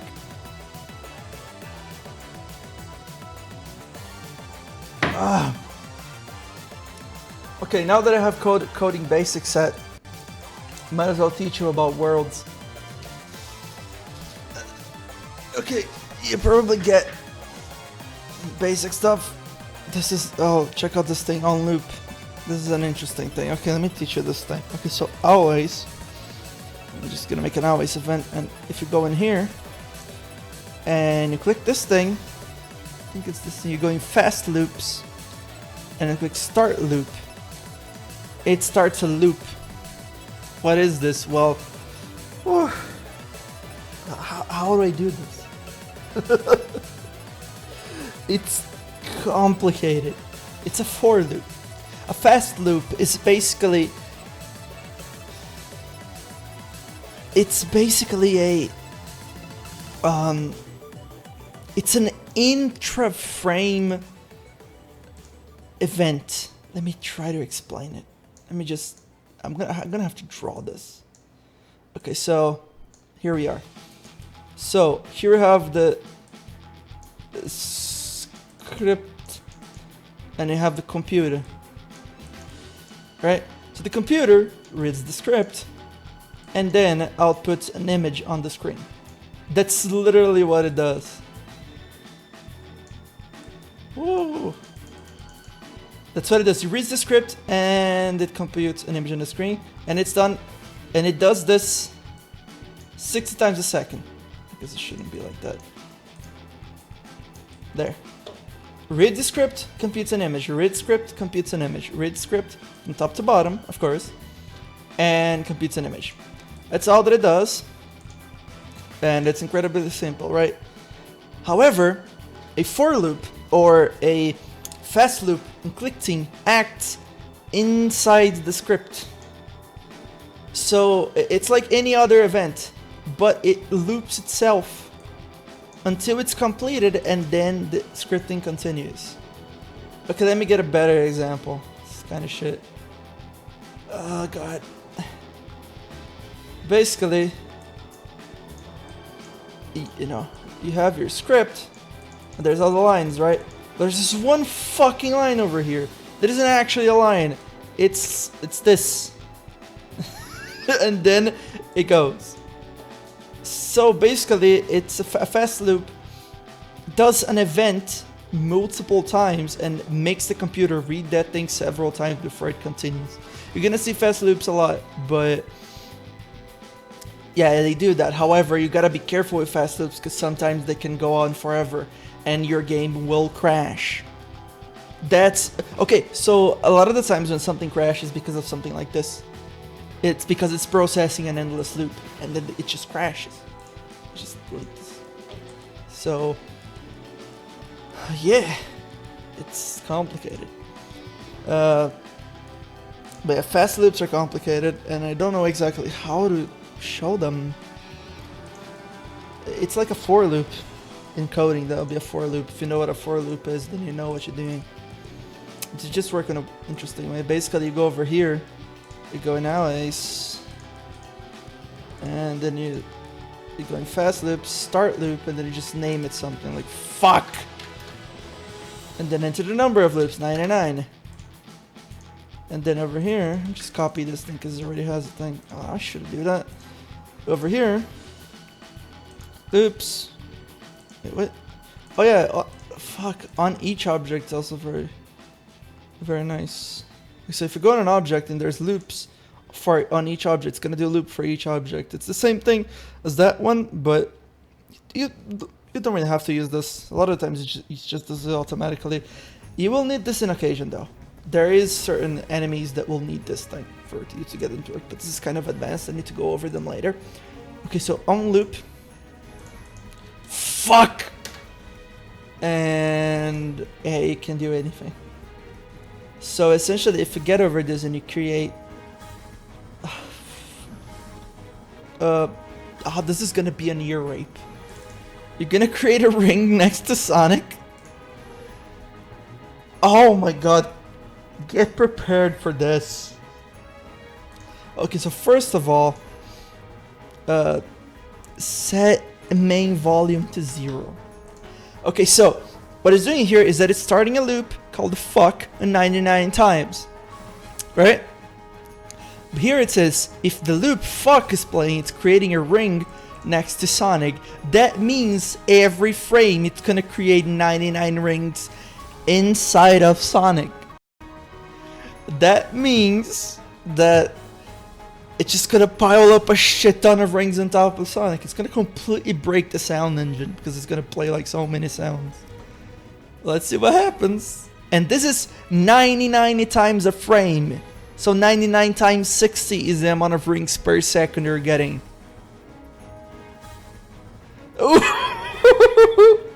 Check out this frame rate, bro. It's already at 99. The timer isn't even running. The game isn't even running.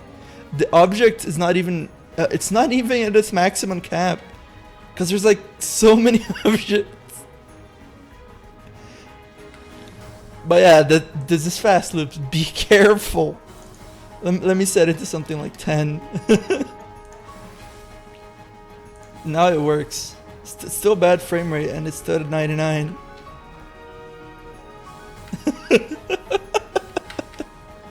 It looks like a nice trail effect, actually. It's bad though, don't do this. But yeah, this is how a fast loop works. Nah, don't use it for the most part, but they are useful.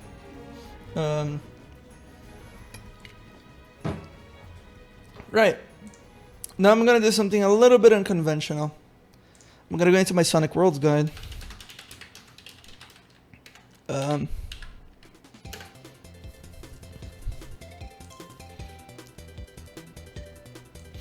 Okay.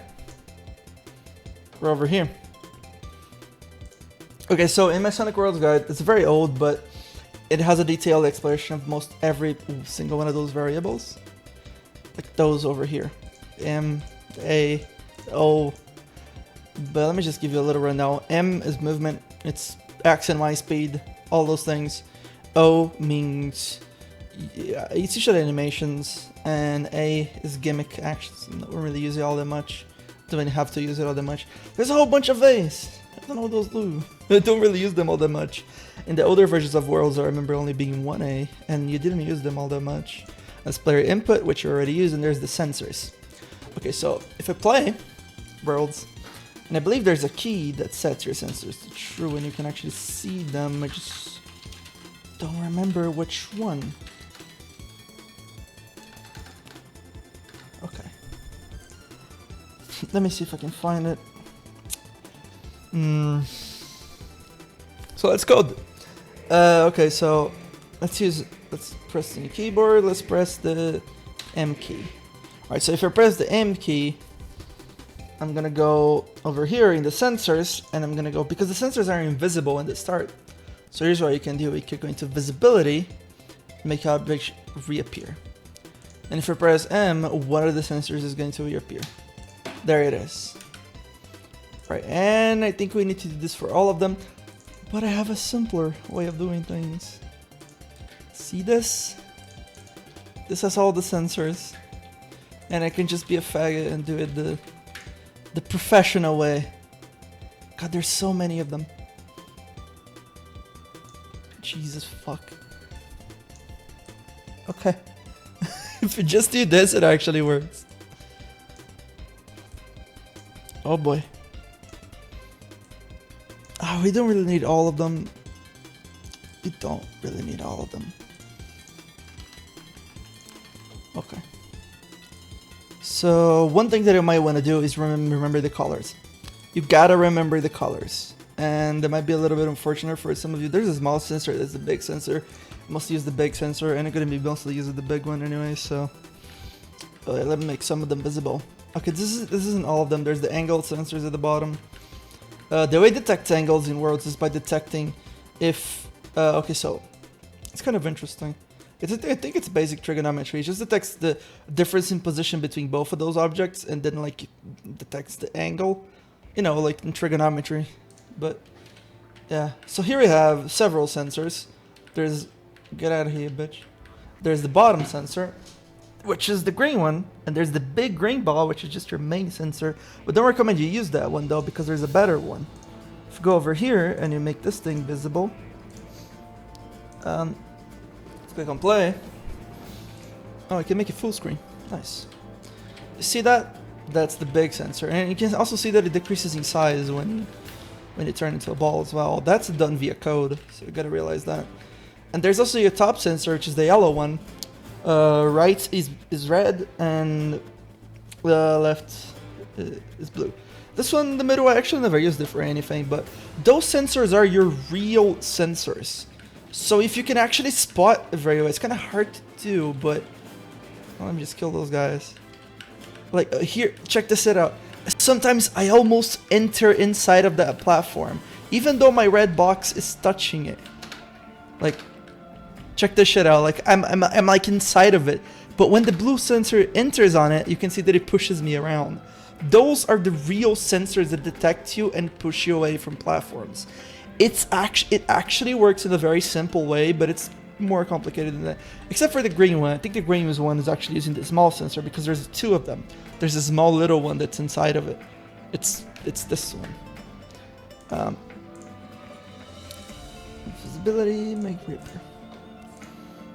Right. So yeah, it's kind of on top of each other. The outlines are on top of each other, but you can see it.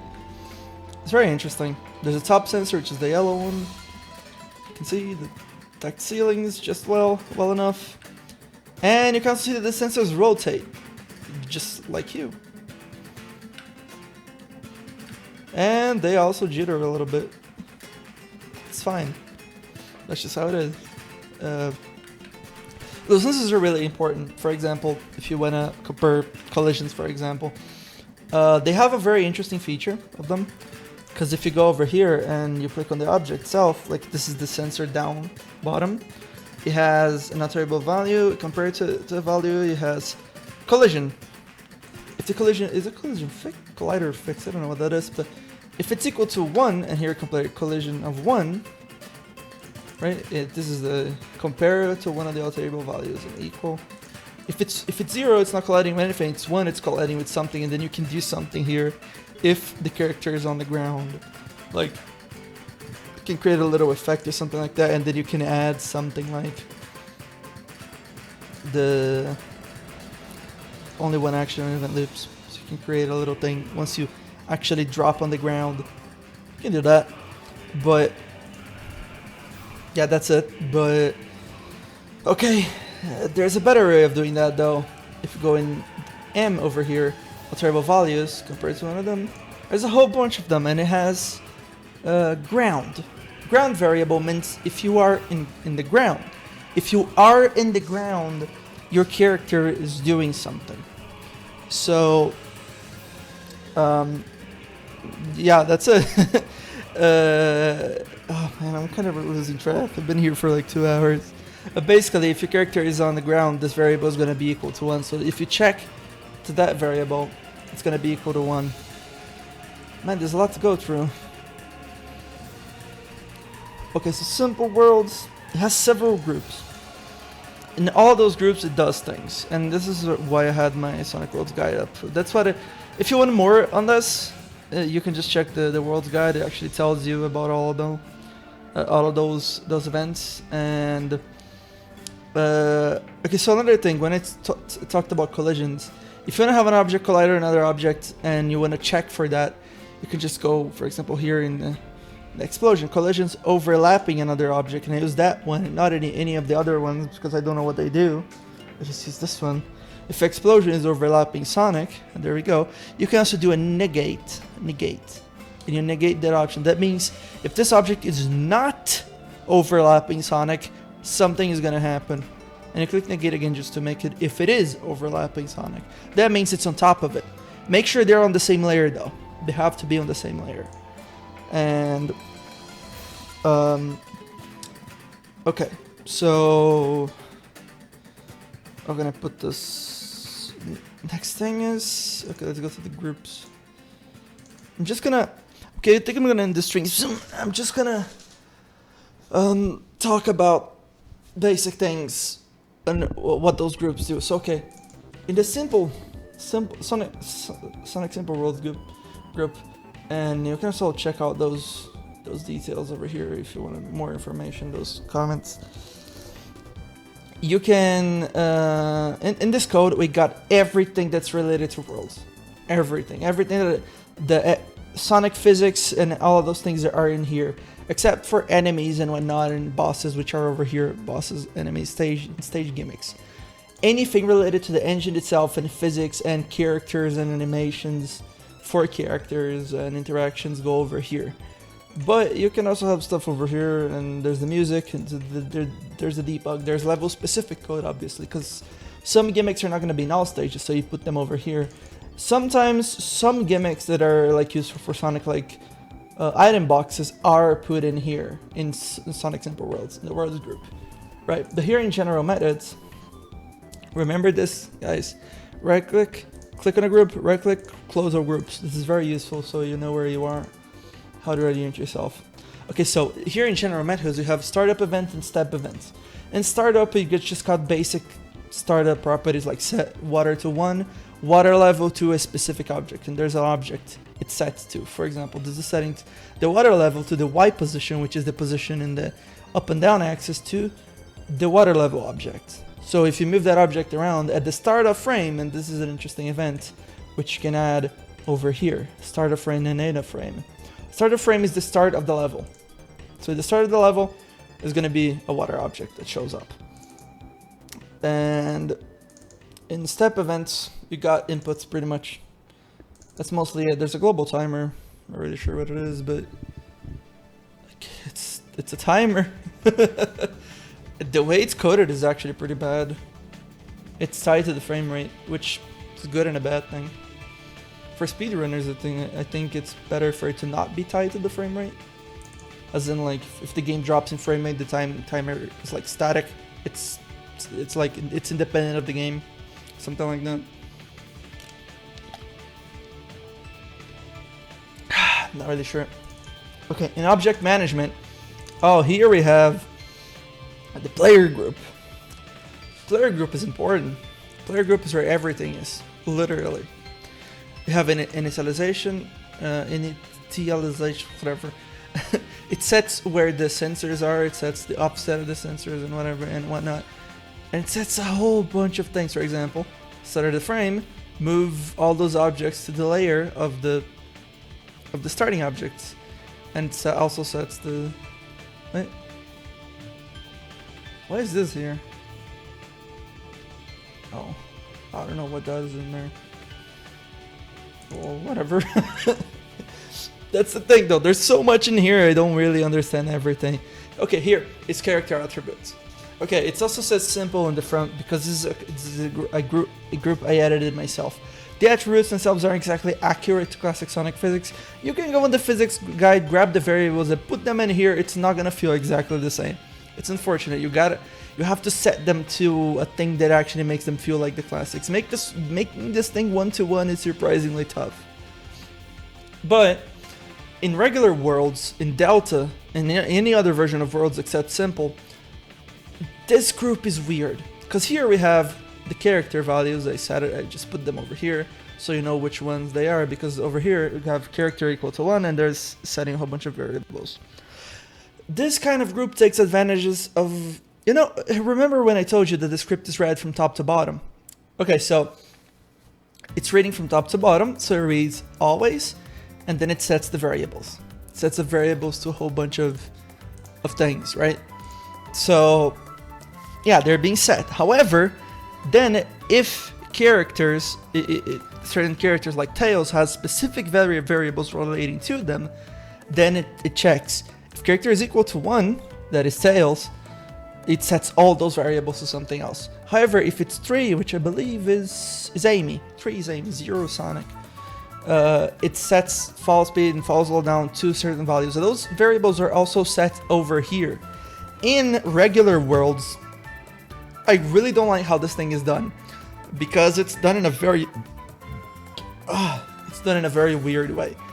Basically, it has every variable and every variable difference for every single state. For example, there is this whole set, which is, by the way, a thing that fills the whole entire page, for Sonic and Supersonic, and Sonic Underwater, and Supersonic Underwater, and Speed Sneakers, and Speed Sneakers Underwater. So we have like 6 pages for one character, and you do that 5 times. So, and also I separated Supersonic into a different character, which means we can edit Supersonic separately from all of the other characters. Previously, it wasn't that. Technically, this version of Words doesn't have super forms. It has different characters. Supersonic is just a different character that the game switches Sonic to once it goes super. But yeah, so basically it has other things over here, special states, Speed Sneakers, it just changes those variables.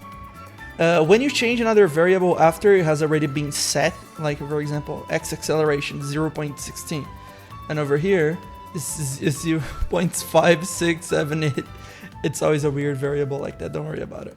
But when you set it to a different variable down here, it just basically replaces it, and when those variables actually take action, which is much later on, which is, I think it's over here in player movement, then they're gonna be set to the last thing, like this. So it's gonna be set to this thing. It's gonna read, and it's gonna set. It's like there's like a dude. Imagine there's a dude. This dude writing, Doc, and then he writes 16. But then later he sees, oh no, it actually told me to change the variable, so it changes that variable. God, to 8, and then when he needs to, it's a good 8. And then when he needs to change that variable to something else, not change, but use this variable for like the player's speed, it uses this variable. It uses the last thing that it has been set to. So yeah, pretty much it does this. There's also the underwater additions, which I just did by multipliers. It just sets the top speed to top speed times the variable. So basically it's like, for example, acceleration underwater is half, so it's times 0.5. You can also divide it by 2, which is the same thing. This, not Q. The same thing. It's divided by 2. It's basically setting top speed to top speed times 0.6, which is just setting this to top speed times 0.6. Skid rate and everything, things have been changed. This is the old one. It's also edited. It's over here too. Check out how big it is. Wait, that doesn't look too big. I think I've edited it. Oh no, yeah, check it out. Look at the size. This is just the things for Sonic, by the way. It checks the whole bunch of things, like for every single one of them. And then I just have this. It's a much smaller group. And okay, this is the character attributes, and those are, you can fuck this shit up. Like, let's just do this. Let's see what happens. Woo! Check this shit out. It's kind of fun.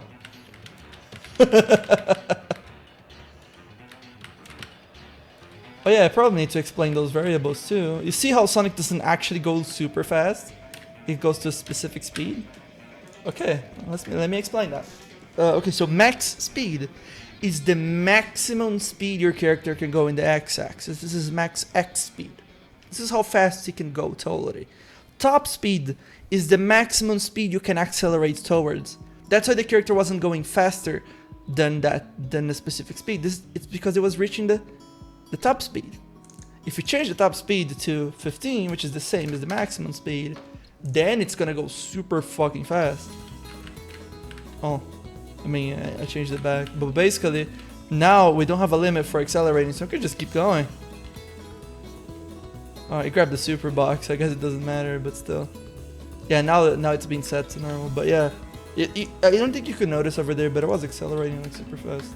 Not fast, but like past the speed that I should have been accelerating towards. There we go. And I died. That's why you don't do that. Okay, there is slope deacceleration factor. This is how much you deaccelerate upon entering an upward facing slope, I think. I'm not really sure. Yeah, and there's also the acceleration factor. This is how much you accelerate once you go down a slope. So let's do a little test. I set them to like absurdly high values. Oh, okay, so when I go down this, whew, Sonic just accelerates like super fucking fast. And when I go up, Sonic struggles like hell. Those two variables are incredibly important.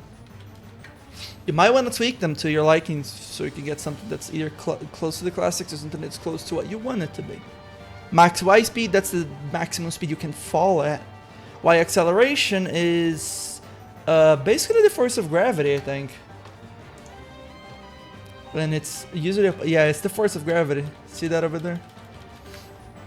That's how fast gravity is. Landing conversion factor, this is an interesting variable. It's the multiplier of the converted speed from when you land on the slope. So I'm gonna set it to 99 to tell you what happens. When you land on a regular ground, nothing happens, but when you land on a slope, speed is converted. If you set it to 99, when Sonic just lands on this mild slope like that, his speed goes to fucking nuts, as you can see over there. Deacceleration is the speed you deaccelerate at, which is usually the same as the acceleration. Wouldn't recommend changing it all that much. However, you can technically put a higher variable in here like this. Make your character like slow down a lot faster. It's gonna feel like Sonic 4 though, so I don't recommend it. But some people might want that. Let's see, okay, so I'm accelerating. Yeah, I come to a stop like much faster. However, this does make Sonic feel a little bit heavier. In a way. If you just put it just how it is regularly, Sonic feels much lighter. Yeah, it takes a lot longer to stop. As far as I can tell, this is how it is in the classics too. It's always the same speed. X acceleration is always the same as deceleration. But you don't have to make it equal. It's okay. Now we reach the A variables, probably because active objects can only hold so many variables. So sometimes you gotta move on.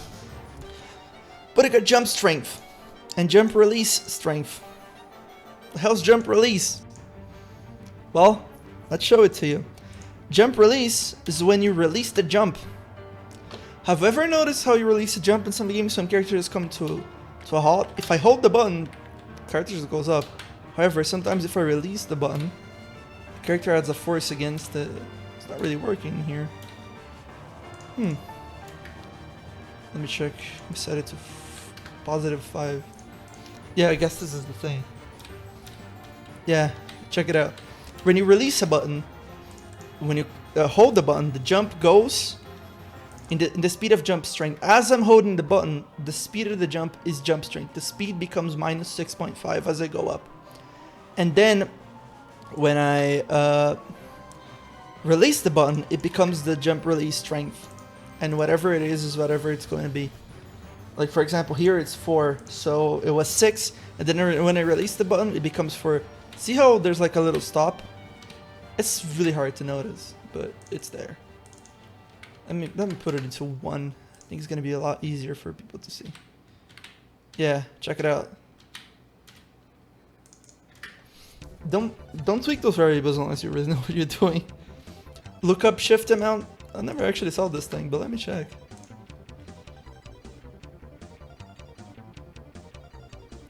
No, I don't know what this is.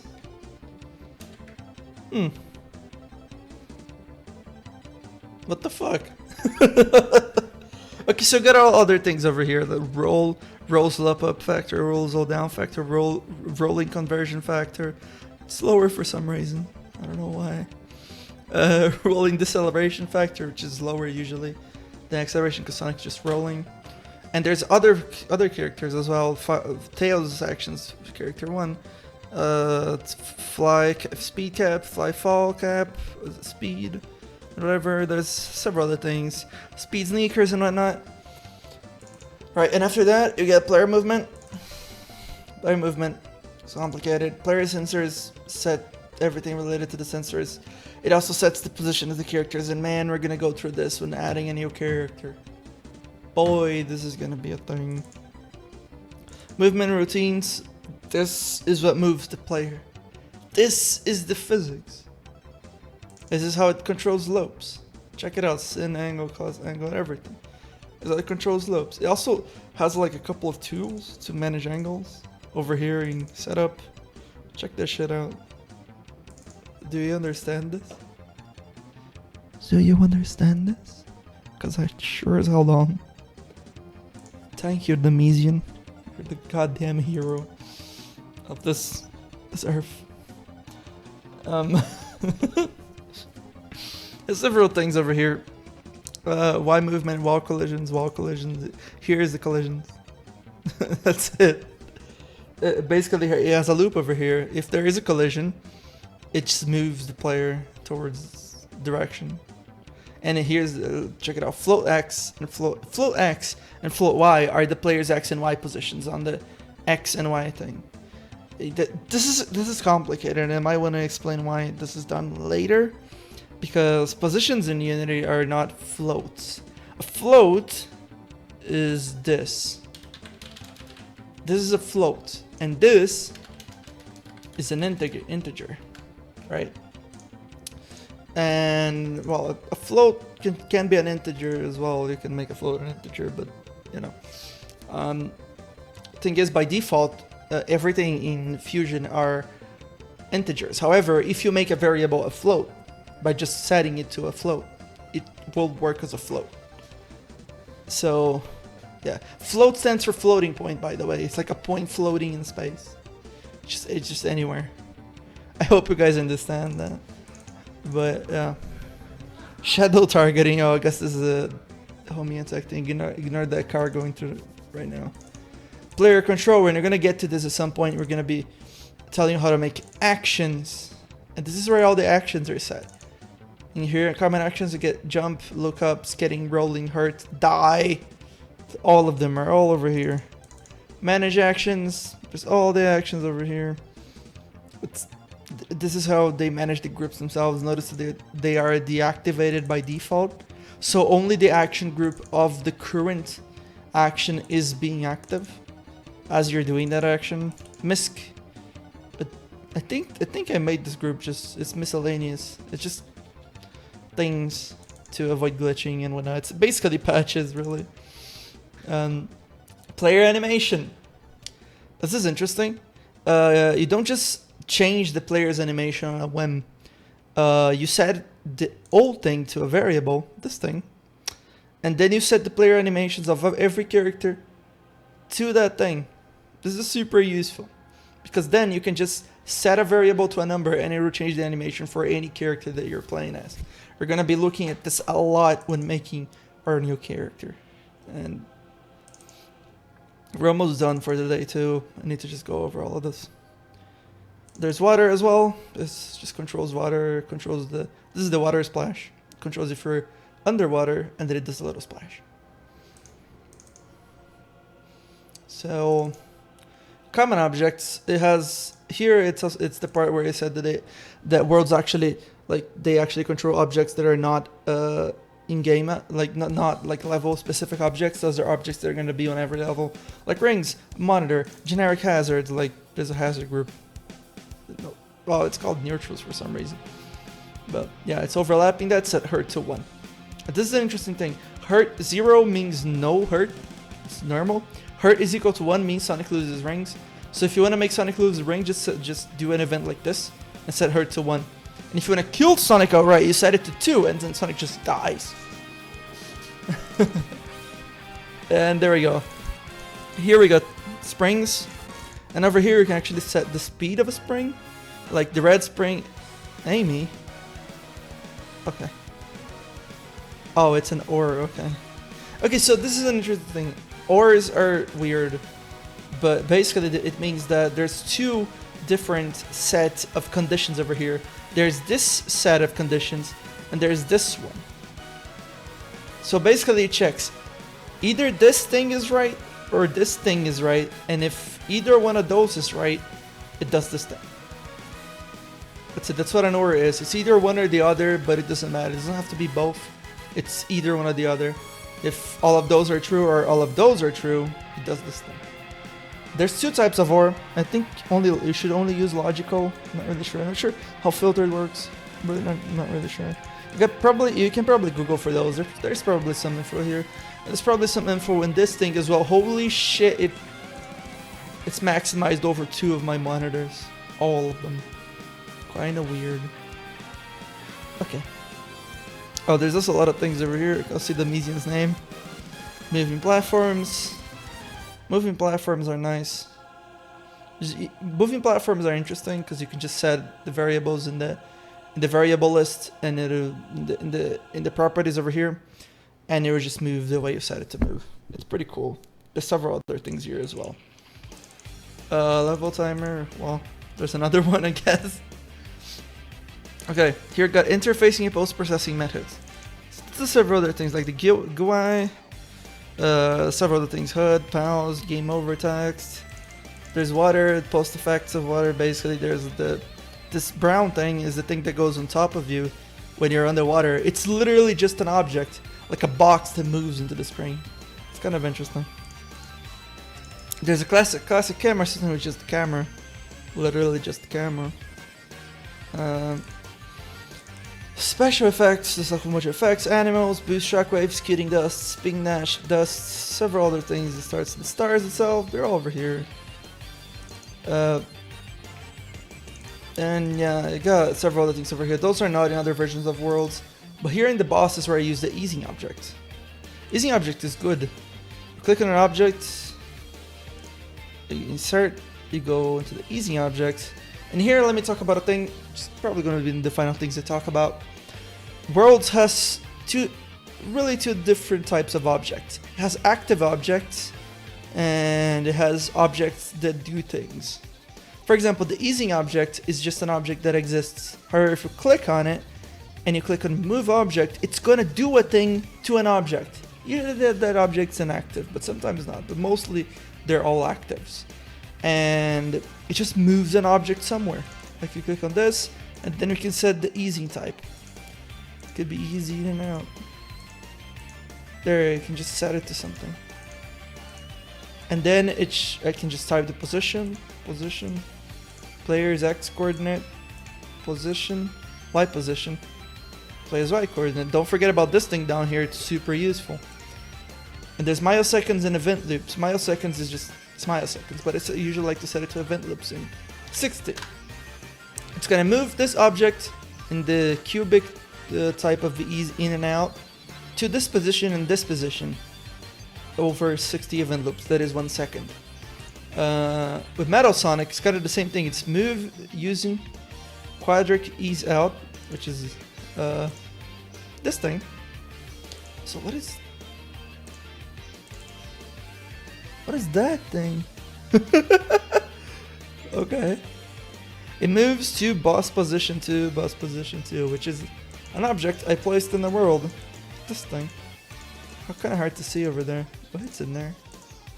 There it is. You can just move this thing around and it'll just go there. That's why I kind of like this. I'm doing those things. And what? This is the water level object. As you can see, the size can go up to 30,000. Don't really go over 30,000. You're gonna fuck yourself over. But oh boy. There's also music on several other things, but I think for the first lesson on Sonic Worlds, I think this is it. The overall goal over here is to make a new character, add some actions to this new character, and then make a whole stage from scratch. And I can either make my own tile set or just get a tile set from somewhere else. Not really sure how I'm gonna handle that. Next time we're gonna be here, I am gonna be making the character. I already have the sprite sheet. It's gonna be called Classic Sonic EX or something like that. And it's gonna be a Classic Sonic that is a lot more action-based. It's gonna have an attack. I think someone please remind me that I said that I was gonna add an attack. And this attack's gonna create a hitbox that can hit enemies and whatnot. It's basically gonna have like a little proto combo system of sorts. Like you can have like attack 1, 2, and 3, and it does the attack 1, 2, and 3. I hope I can do that easily without much editing, but might have to do some spriting for that. Inside of Collecting Fusion nonetheless, which is something I haven't done. And for that stream, I might invite some other people as well, since it's gonna be pretty chill. So, and after we do that, we're gonna make a level for that special type of Classic Sonic. And then I'm gonna release the source code for everyone to use. And that's it.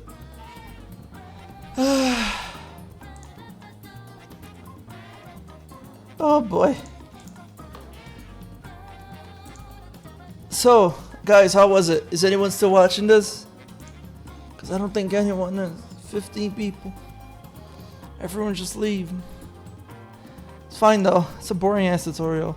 I don't really think anyone's gonna be really that interested in it. I ended up not using the Sonic Worlds guide. I should probably link it on the description. Should be in there. Hello, Sonic Pigeon. If you guys have any questions, I'll be here for a little bit, like 5-10 minutes.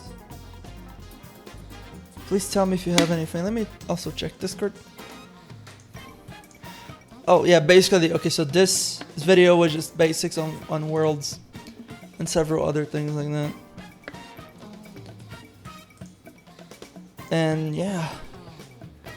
Are people actually talking in my Discord? Not really. There's my Discord there as well, so... Eh.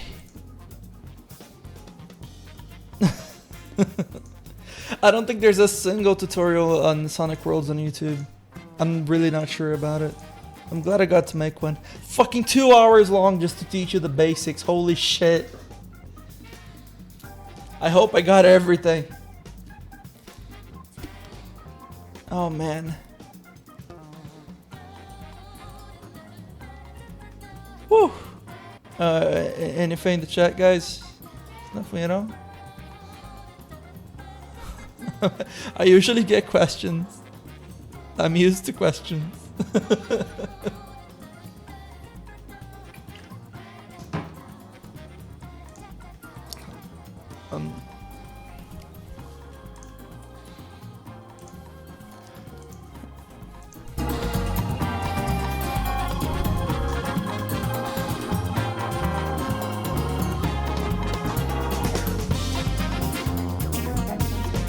Just chilling. Eat.